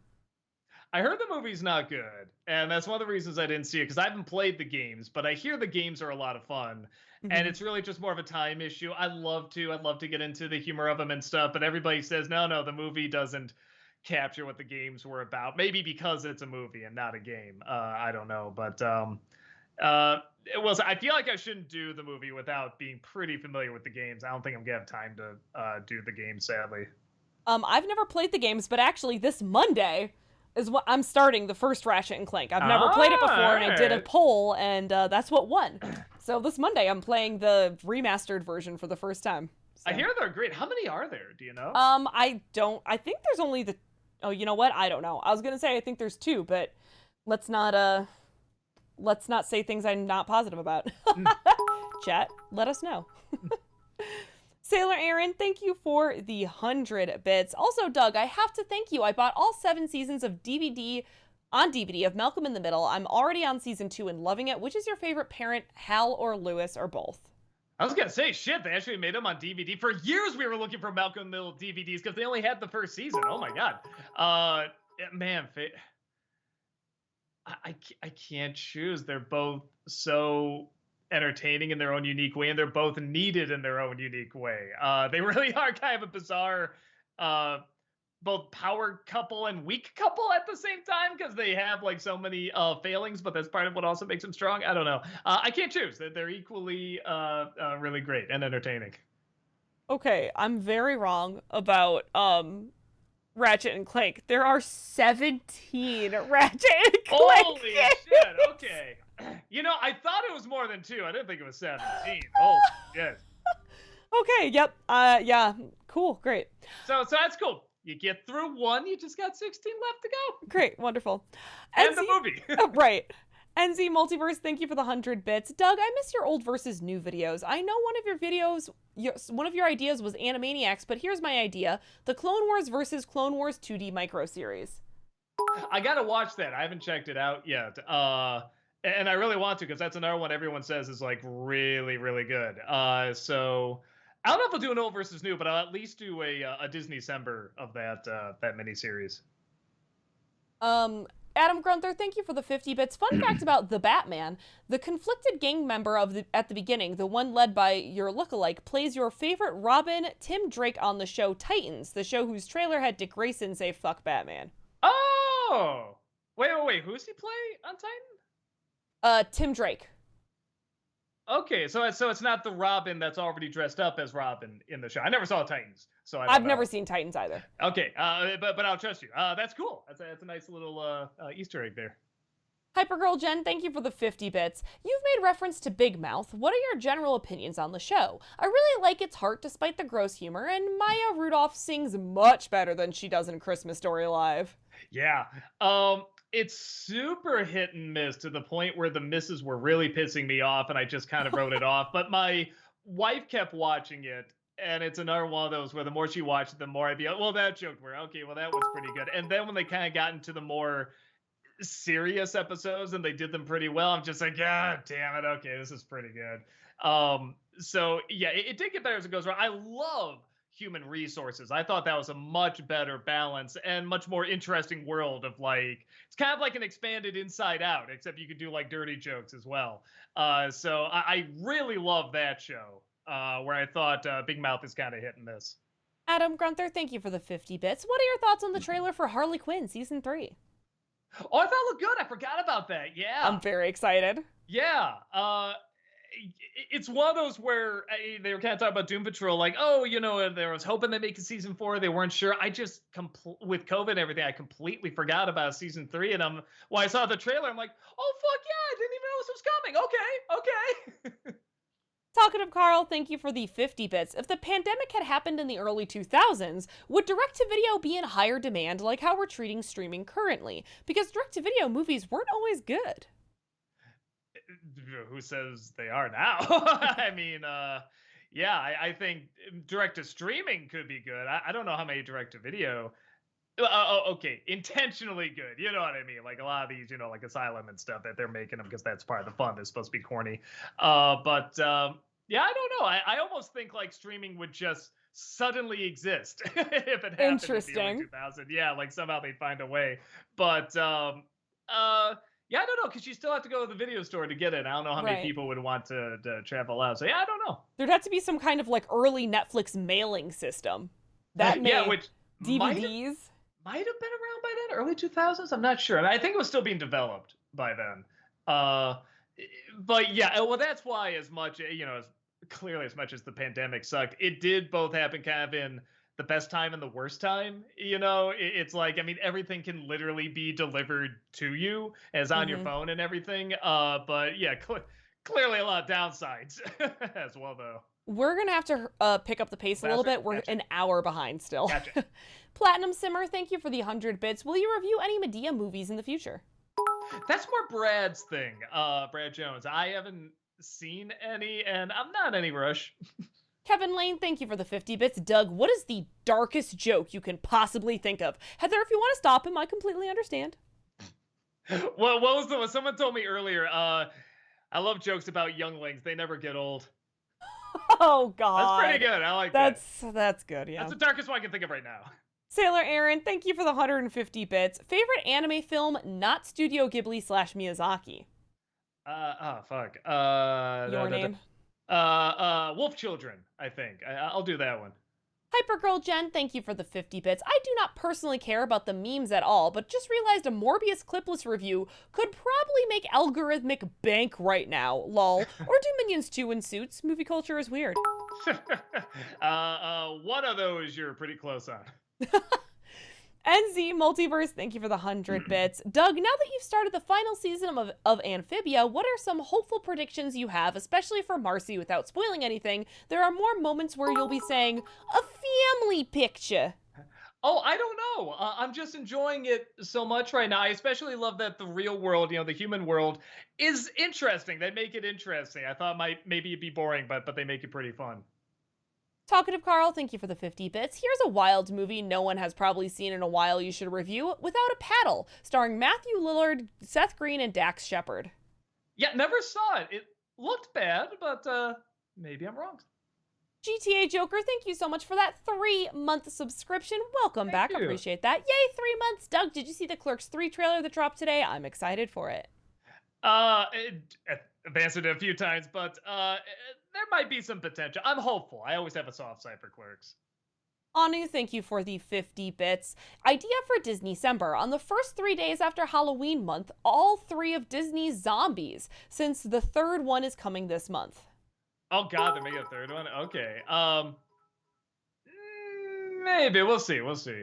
Sleeping Cat Studios, thank you for the 139 bits. Is there a book that you have read that you think would be great as a movie if you were to make it?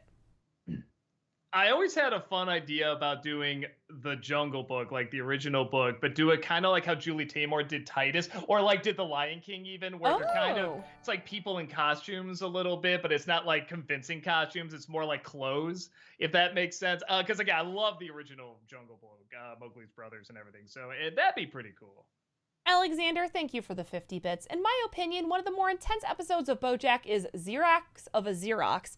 I thought it was brilliant how it subverted expectations by actually having BoJack sabotage himself yet again instead of the article exposing what he did in the past.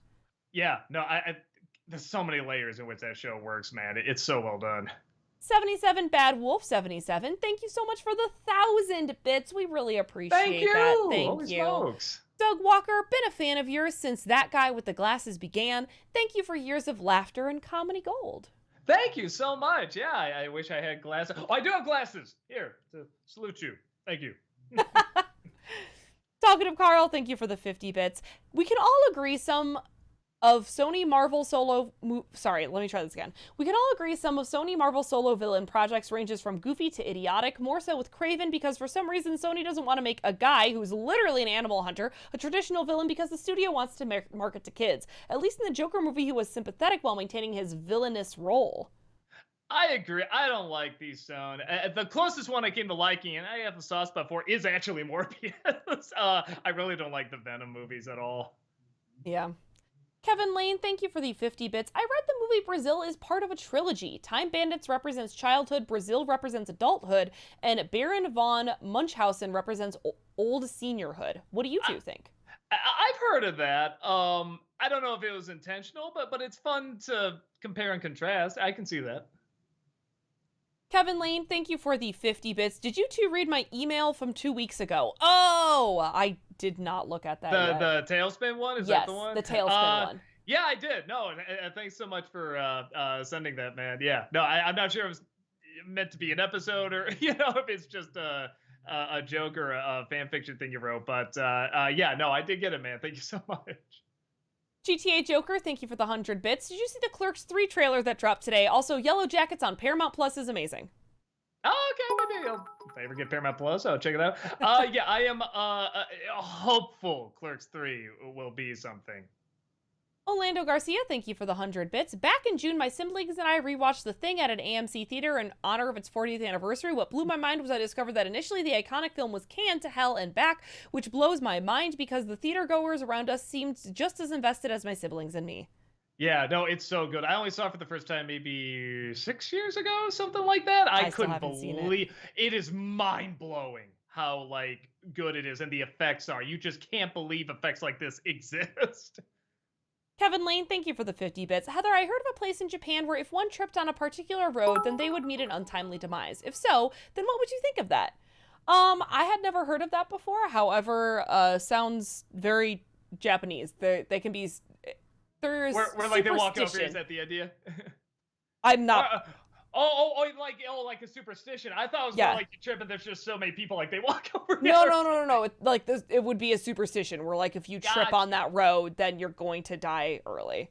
Oh, interesting. Okay, I don't know that one. Yeah, I mean, I've never heard of that before, but superstitions are a part of Japanese culture, so could be. Talkative Carl, thank you for the 50 bits. How much you want to bet in Hocus Pocus 2, the witches not understanding social media, but once they do their song, it goes viral and starts enchanting most of the world? That sounds right. Sounds about right. I love it. Sounds right. Get them on TikTok. Let's go. Sailor Aaron, thank you for the 150 bits. So you did The Fifth Element and you did The Secret of NIMH. Will you review Anastasia later this year, since it will also be celebrating its 25th anniversary this year? Oh, maybe. I gotta be careful because I'm not a big fan of that film. But Anastasia? Yeah. What? I want to like it too. That's because it's Don Bluth. It's kind of a Disney imitation, but I'm ending stream right now. No, just kidding. I know. But that'd be one of the interesting reasons to talk about it. So we'll see.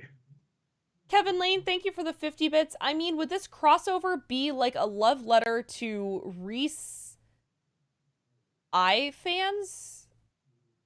I think they're talking about the I'm not positive actually. Sorry. Well, what is it one more time?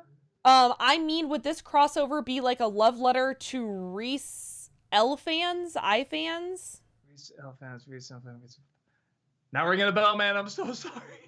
I think they asked a question earlier, like 40 minutes ago, about a crossover, and I've just already forgotten it. I'm sorry. Yeah, me too. Adam Grunther, thank you for the 50 bits. What are your thoughts on the Del Toro Hellboy movies, and who is your favorite character? For me, it's Seth MacFarlane as Johann Kraus, the living, walking body of smoke.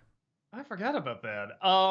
I remember the second one looking amazing, like one of the best looking like creative movies I've seen, but the plot wasn't much. Where the first one, the plot was a little better. So I guess they're in a level for me. Pat and Soa, thank you for the 50 bits. Doug, did you ever check out the band Ice Nine Kills? Ice is in cold ice? Yes. Ice Nine Kills. I think we looked it up a couple of weeks ago. Did we? Okay. Oh, that's right. I do remember. I looked up like images. I haven't had a chance to listen to the songs yet. I'm sorry. No, I do remember you talking about them. Yeah, that's right. Kevin Lane, thank you for the 50 bits.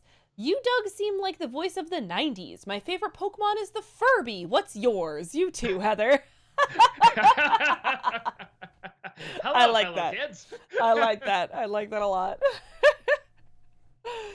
Decade the Karate Bug Man, thank you for the 100 bits. While you have watched Power Rangers, have you ever considered the infamous Kamen Rider adaptation, Saban's Masked Rider? No, because I didn't even really get into Power Rangers. I more talked about it because I did grow up with it. My other friends grew up, liked it, but I never got into it, so I don't know how much I get into them. What's the one where they fight the devil at the end? Because I think Tony was showing me that, and I'm just like, what is like the original Power Rangers? And like, it isn't Rita or Zed, it's like the devil is who they fight, and I don't know. That's pretty fun. Sleeping Cat Studios, thank you for the 100 bits. Have you seen the internet show RWBY? And if so, what are your thoughts? The RWBY. RWBY. No, but I hear it's great. I've never checked it out, but everyone that's seen it just says it's wonderful. Pat and Soa, thank you for the 50 bits. Is there an arcade game that you have to play when you is there an arcade game that you have to play when you see it? Just went to Dave and Buster's for the first time in ever, and my hands are still dead from shredding Guitar Hero for an hour. Oh, I gotta do Marvel vs. Capcom 2 every time. Or Popeye. For whatever reason, those are like my two favorite games. And Doug will force you to play Marvel vs. Capcom with him, and he will not go easy on you if you've never played. No, that was me trying to go easy. Well, great, Doug. Good. It wasn't any fun. No, I'm just kidding. Kevin Lane, thank you for the 50 bits. Heather, Doug, my favorite thing about the Power Rangers would be the sound of the Green Ranger's trumpet. To me, it says, tremble and admit defeat. What does it say to both of you? It says, because I don't remember what it sounds like. Alexander, thank you for the 50 bits. Hi, Doug. One movie trailer that literally gave away the entire plot was Gulliver's Travels. The narrator explicitly tells the audience just when he thought he found his place, he found out who he really was, proudly promising another liar-revealed story. It was actually kind of a humorously lame trail. I mean, I think that movie was spoiled even before the trailer came out, but yeah, I'm inclined to agree with you. We just watched a couple of weeks ago the newest trailer for Puss in Boots, and it gave away the whole entire plot. I feel like we basically watched the movie. I kind of remember thinking that too. I was just like, wow, yeah, that was a lot that it told us there. That was the movie, great. Kevin Lane, thank you for the 50 bits. 50 bits. By Trumbull, I meant Tremble. My dyslexia read it correctly. That's funny. Alexander, thank you for the 50 bits. Just to be clear, I was talking about the Jack Black version of Gulliver's Travels. Oh, yeah, I figured. Sailor Aaron, thank you for the 100 bits. Would you do an NC review of A League of Their Own? I had a double movie marathon. The other film was Independence Day this 4th of July with my dad. It's such a great wholesome movie, and I love the sister relationships with Dottie and Kit. One of the best / my favorite sister relationships in film. Also, it turns 30 this year. I mean, it's really fucking good. That's like one of my favorite sports movies. Maybe if I can find something new to say about it, because again, I feel like everything that can be said about it has been said. 77 Bad Wolf, thank you for gifting that sub to Virtuous Sinner. Appreciate that. Thank you. Kevin Lane, thank you for the 50 bits. Goblin Blood says, hey Doug, big fan. Just wanted to say thanks for being such a swell guy, meeting you at too many games. Have you seen any of LS Mark's videos? He reviewed every episode of The Simpsons. LS Marks. Let me see. A lot of times, if I don't recognize, I recognize this logo, the guy with the spiky hair. Yeah, I don't think I've seen any of his videos, but I do remember the logo there. So yeah, maybe I'll check him out. And we can probably take a breath. We caught up to the 30-minute mark good. here. Okay. We can take a breath. Okay. Virtuous Sinner, thank you for the 50 bits. Our apologies, but we were trying to get a hold of you about your car's extended warranty. And my fridge is apparently running too. Adam Grunther, thank you for the 50 bits. Who was your favorite Addams Family character, and why is it Wednesday? Shit. Yeah, it probably is. Okay, let me put it this way. When I was younger, it was Wednesday. I think now it's probably Gomez. I love his lust for life. I love how just everything gets him excited, except when he gets depressed. The few times he gets depressed, and then he gets really depressed, and even that's funny. Like he's watching Gilligan and stuff like that. So it's probably Gomez, but yeah, when I was younger, it was Wednesday, and she's probably his second. Half Crooked Grin, thank you for the 100 bits. Would you review the first live-action Disney remake, the one that today's remakes ought to take a page from, 101 Dalmatians with Glenn Close and Hugh Laurie? I did Disney-cember of it. I thought it was all right. Yeah, and everyone was shocked the dogs didn't talk. And I actually really liked that they didn't talk. You know, because I'm like, people always underestimate how much you can kind of like fill up a movie if you have like really good atmosphere and environment and actors. So yeah, I didn't have a problem with that. I wish more movies would do something like that. Orlando Garcia, thank you for the 100 bits. Well, it's been a year since the Freak Show Cinema episode, but the find the fish part from The Meaning of Life still lives rent-free in my head. If I made a cartoon, I'd make reference to that part every chance I'd get. Shit, that came out a year ago. That's weird. Time has no relevance right now, man. It's crazy. Adam Grunther, thank you for the 50 bits. Would you say that the Elvis movie is Tom Hanks' worst performance? Oh, the Elvis review? But Was like it? the Elvis movie Oh, yeah, yeah. I'm is his sorry. worst performance.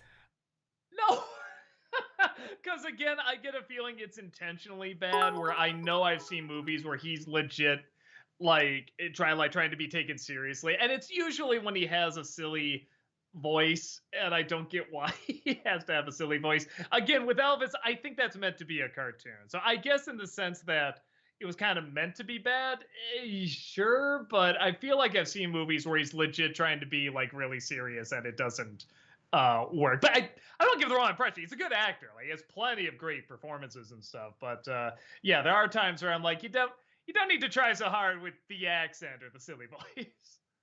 Anu, thank you for the 50 bits. So, Doug, have you heard of Panty and Stockings with Garter Belt? And if so, have you heard they're getting a season 2 by Studio Trigger?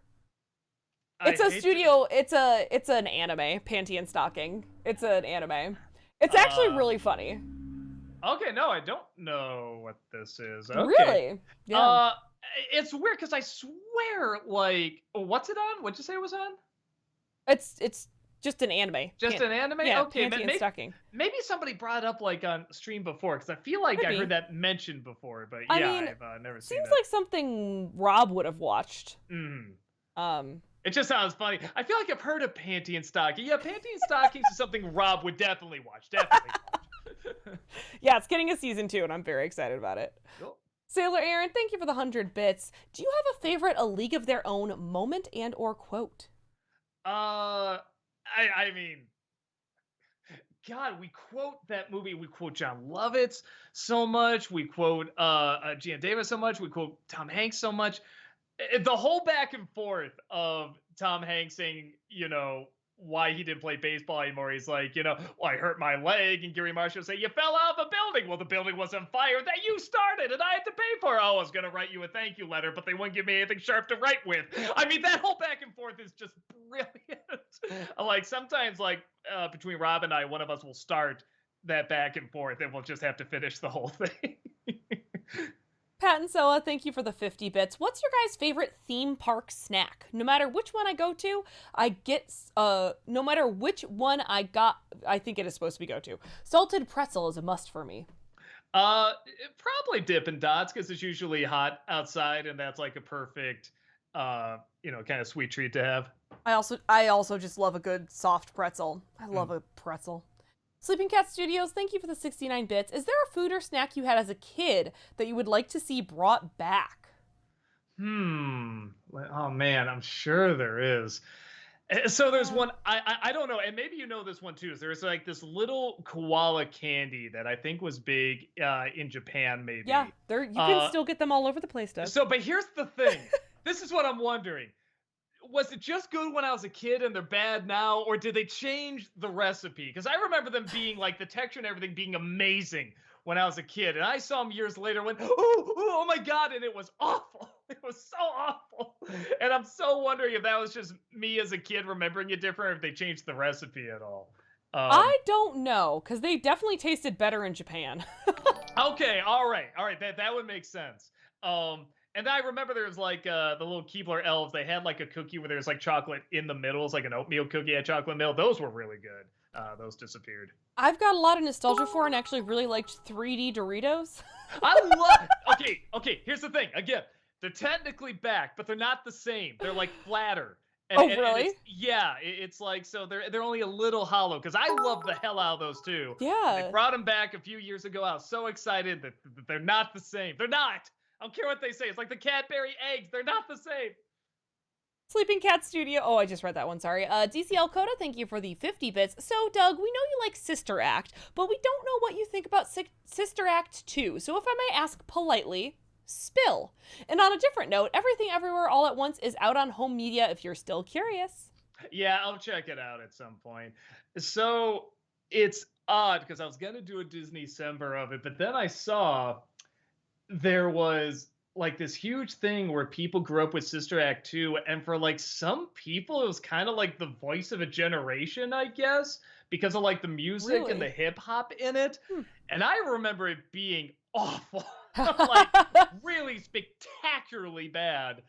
But like this article came out saying like, yeah, there's a lot of people that really gravitate towards this music because it's about like people want to do this kind of music and they're being, turned away and stuff, but here's like, an outlet for it. And, it wasn't just the white savior coming in to save like the black kids. It's like a black savior this time. And it's all these like layers. I'm like, well, okay, I didn't think about that.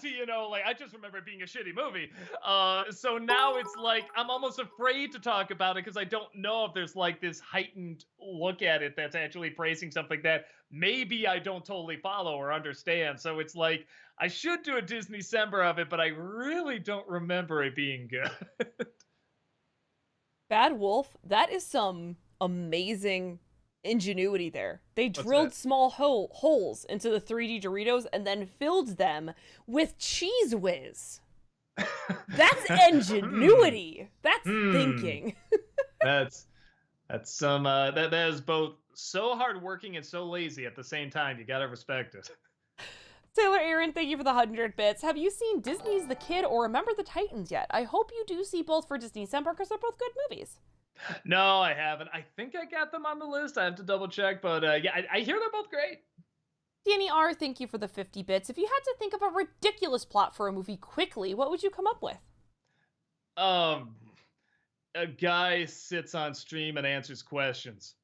That's it. That's the whole movie. That's the whole movie. But somehow it'll be the next My Dinner with Andre, weirdly. I don't know. Surprise, you're watching it now. No, I'm just kidding. 77 Bad Wolf, thank you for the 100 bits. Doug, what was the most fun you've had in a movie review and doing the characters for it? I got two that always pop in my head. One is when Heather was Dr. Poison in the Wonder Woman review because she kept making Rob laugh so much, and that was so great. And you did look legit hilarious. And every time I smiled, that mask would start to fall off. Yeah. I'd be like, God damn it, Rob! The other was the Fox Kids review. We just had a huge case of the giggles, and we were just laughing. So I think it's because we all tried that cereal. That was a mix of all the Earth Sugar cereals. But we just had super, super giggles that day. We were all just laughing so hard. I mean, thankfully, there's usually a lot of laughs on set anyway, which I guess I'm so fucking lucky to be working with the people I'm working with that we can laugh so much. But that one I remember laughing like the most consistently. I think you can even see it in the bloopers, which is all like, and maybe it's being surrounded by all the 90s nostalgia and stuff. Like we really did just feel like little giggling kids again. At a sleepover, yeah. Yeah. That's exactly what it was. DCL Coda, thank you for the 50 bits. Have you guys seen the video Alex Hirsch put up about all the notes Disney gave him on Gravity Falls? It's strangely more ridiculous than expected. No, but I've heard Oh about my it. gosh, Doug, you have to watch this. Okay, because I heard about something about like Gravity Falls, like censorship and stuff like that. Yes. And, it was just so crazy, and It's I'm so like, why funny. are there suddenly so many videos on this? And that must be why. So okay, I will look that up because yeah, I didn't know it was from like this video. Okay, yeah, I gotta find this video and watch that because that sounds It's pretty ridiculous. Hypergirl Jen, thank you for the 50 bits. Did you ever watch Tuca and Birdie? Yeah, we're watching season 2 right now. I like it. It's kind of like a much more surreal BoJack Horseman. I want to say lighter, but man, some of those episodes do get really, really heavy. But yeah, I enjoy it. Sleeping Cat Studios, thank you for the 50 bits. Have you played the game Octodad Deadliest Catch? I think it would be great for stream. It's a funny, often rage-inducing fun. Is that the one Tamara's playing, or no? No, is that a different one? That's a completely different one. Dream Daddy and Octodad are not the same thing. Okay. No, I haven't played either.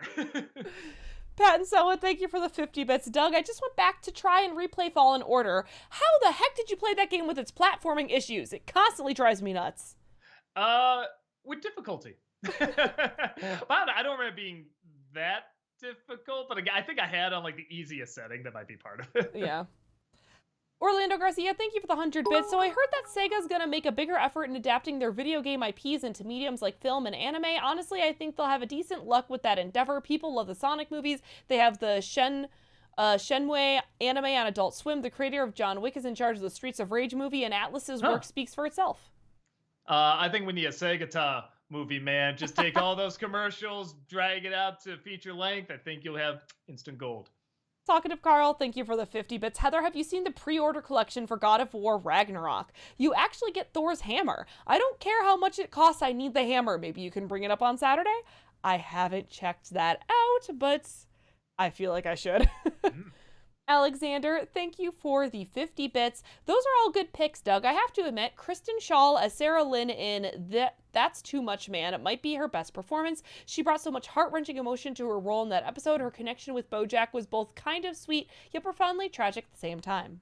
Yeah, I've known like people like that have like addictions and stuff like that. So that episode was, I mean, really fucking heartbreaking. Godzilla fan, thank you for the 100 bits. How freaked out would you be if the Ninja Turtles were real, like Home Video said?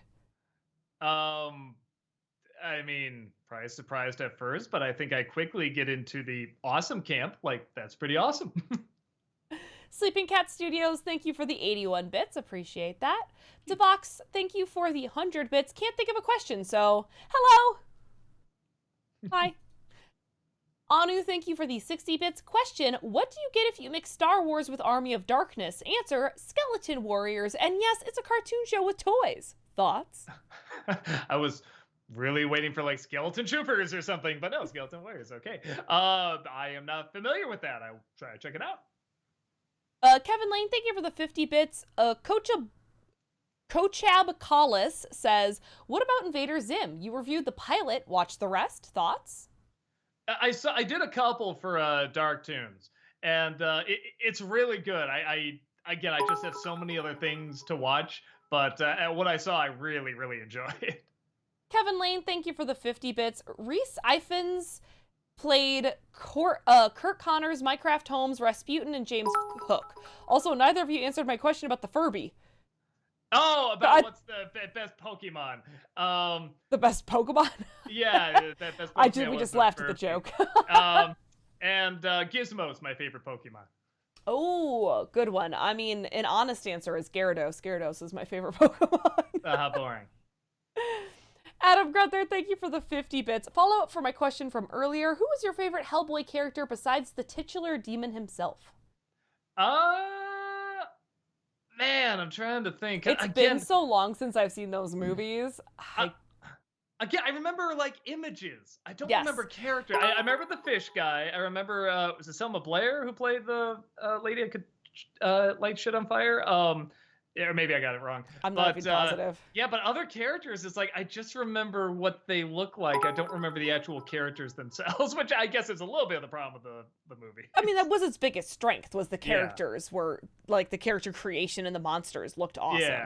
Yeah. I mean, I remember Hellboy being a lot of fun. Obviously, it's from Pearl.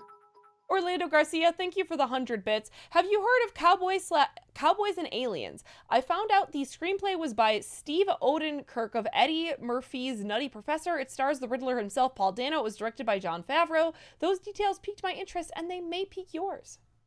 You know, I saw it when it came out. I thought it was the most boring films I've ever seen. How can something called Cowboys and Aliens be that boring? I was really surprised. Kevin Lane, thank you for the 50 bits. Don't you two remember when the Green Ranger would put the dagger to his lips, play it like a flute, even though it sounded like a horn? Yes. Oh, okay. I thought it was the White Ranger who did that. So wait, so is it a flute or a horn? How's that work? It's like, ha ha. It's a flute, but it sounds like a horn. It's also playing it through a helmet, so like, yeah, you're right. That makes it's better not to ask questions. You're right. That doesn't make any sense either. Adam Grunther, thank you for the 50 bits. Overall, who's your favorite Marvel villain of all time? It doesn't have to be from the movies. It can be from the comics in general. Oh, man. God, I'd have to like, just Marvel villains. I gotta look at like one of those big pictures where they have like collections of them and stuff. Thanos is pretty damn good, but I'm trying to think like growing up, what one was I like? Oh, that's a good one. Like Green Goblin was good. Oh, probably Venom. Honestly, was so great. And I have kind of a soft spot for Sabretooth as well. Danny R, thank you for the 50 bits. Who do you like better on MST3K, Mike or Joel? Man, that's... man. I guess I'll go with Mike. I like his delivery a hint more, but I love the deadpan of Joel. Like I said, it's just like a whole other level of deadpan. ECL Coda, thank you for the 50 bits. Have either of you ever seen a movie called The Peanut Butter Falcon? If you haven't, I highly recommend it. It's a really heartwarming, really charming and thoughtful in its portrayal of a disabled person. I really want to. I haven't seen it yet. I but don't think so. I remember everybody saying it was super, super good. No, I have not seen this one, but yes, I did hear it's super, super good. Kevin Lane, thank you for the 50 bits. Do either of you remember a Canadian TV show called Today's Special? It was a big part of my childhood. Fuck yeah, today's special. It's what's it? Come and join the fun. It's for everyone. Oh my god, it was weird. They have a mannequin downstairs, and then like when everybody goes home, this little puppet comes up. He's like, oh, let's take him upstairs and bring him to life. And the lady runs the place. It's like, okay, like this mannequin coming to life is like magical, but it's a mouse that brings him to life, and this puppet is leaving him downstairs. That's equally magical. Why is this like more magical? It's so bizarre. But yes, it was amazing when I was 5, and I loved it. I don't know what I think of it now, but when I was 5, it was amazing, mind blowing.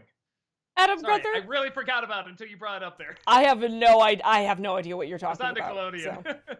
Adam Gunther, thank you for the 50 bits. Which third installment in a popular franchise do you enjoy more, Men in Black 3 or Ghostbusters Afterlife? Yes, I know the 2016 Ghostbusters is the real third movie, but we don't talk about it. I mean, we do, but we do way too much.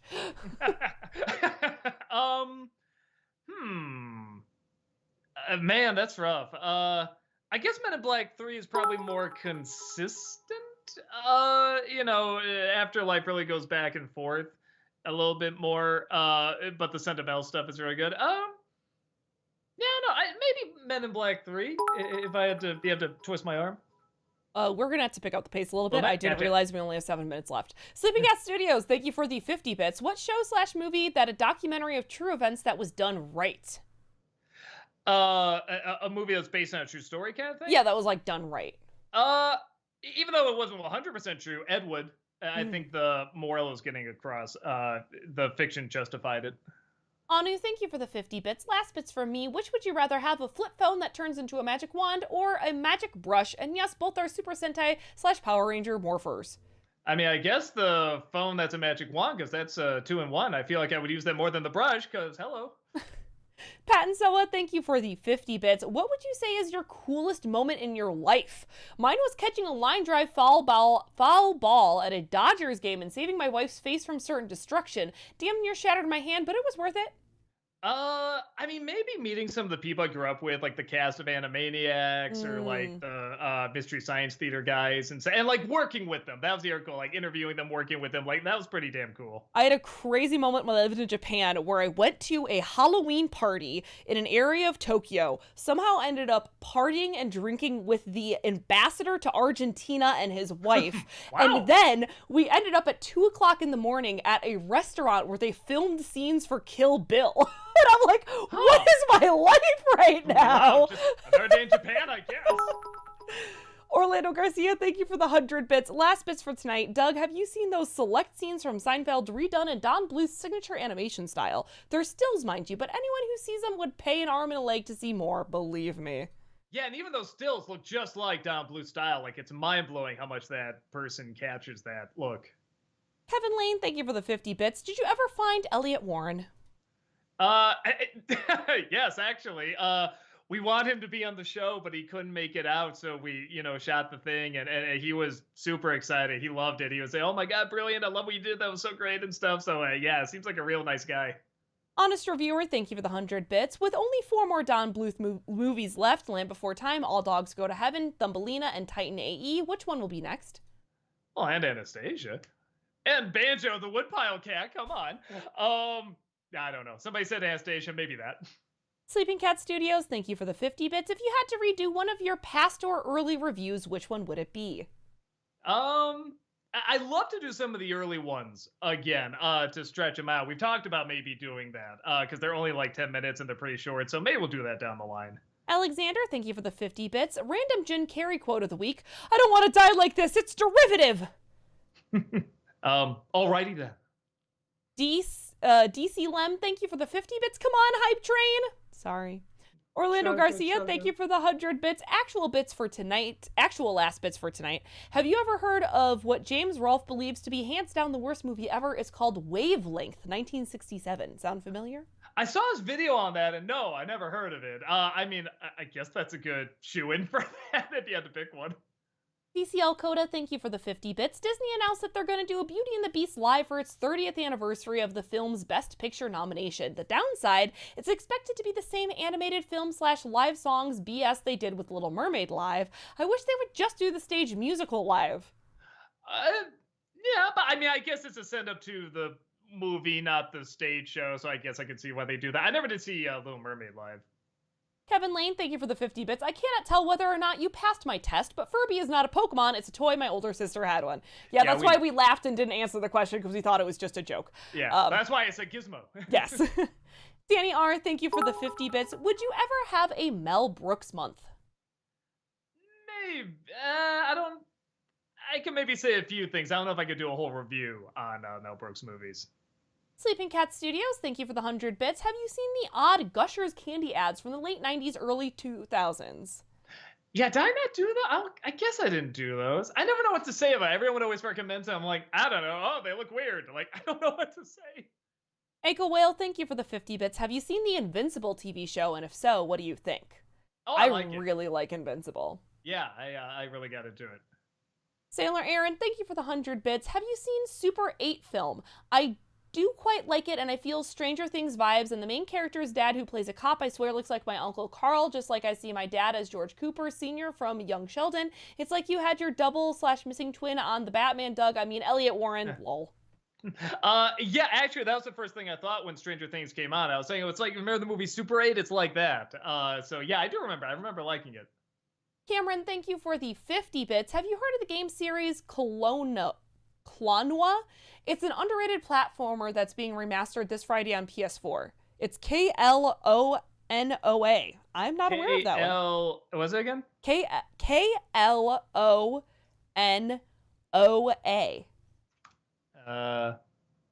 No, I am not familiar with this. Try to check it out. I am not.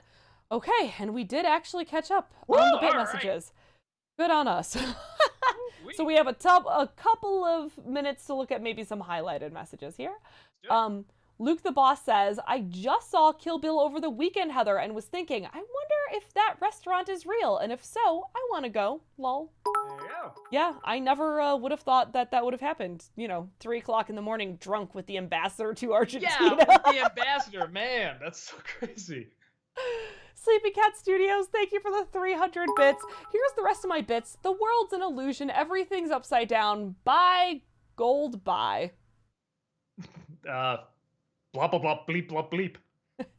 Sailor Aaron, thank you for the 100 bits. Also, if you guys wish Melko the Magnificent a belated happy birthday, my Grammy had her birthday yesterday as well, and she turned 82. Going to see her and my relatives all the way up in MA next week. I'm super excited.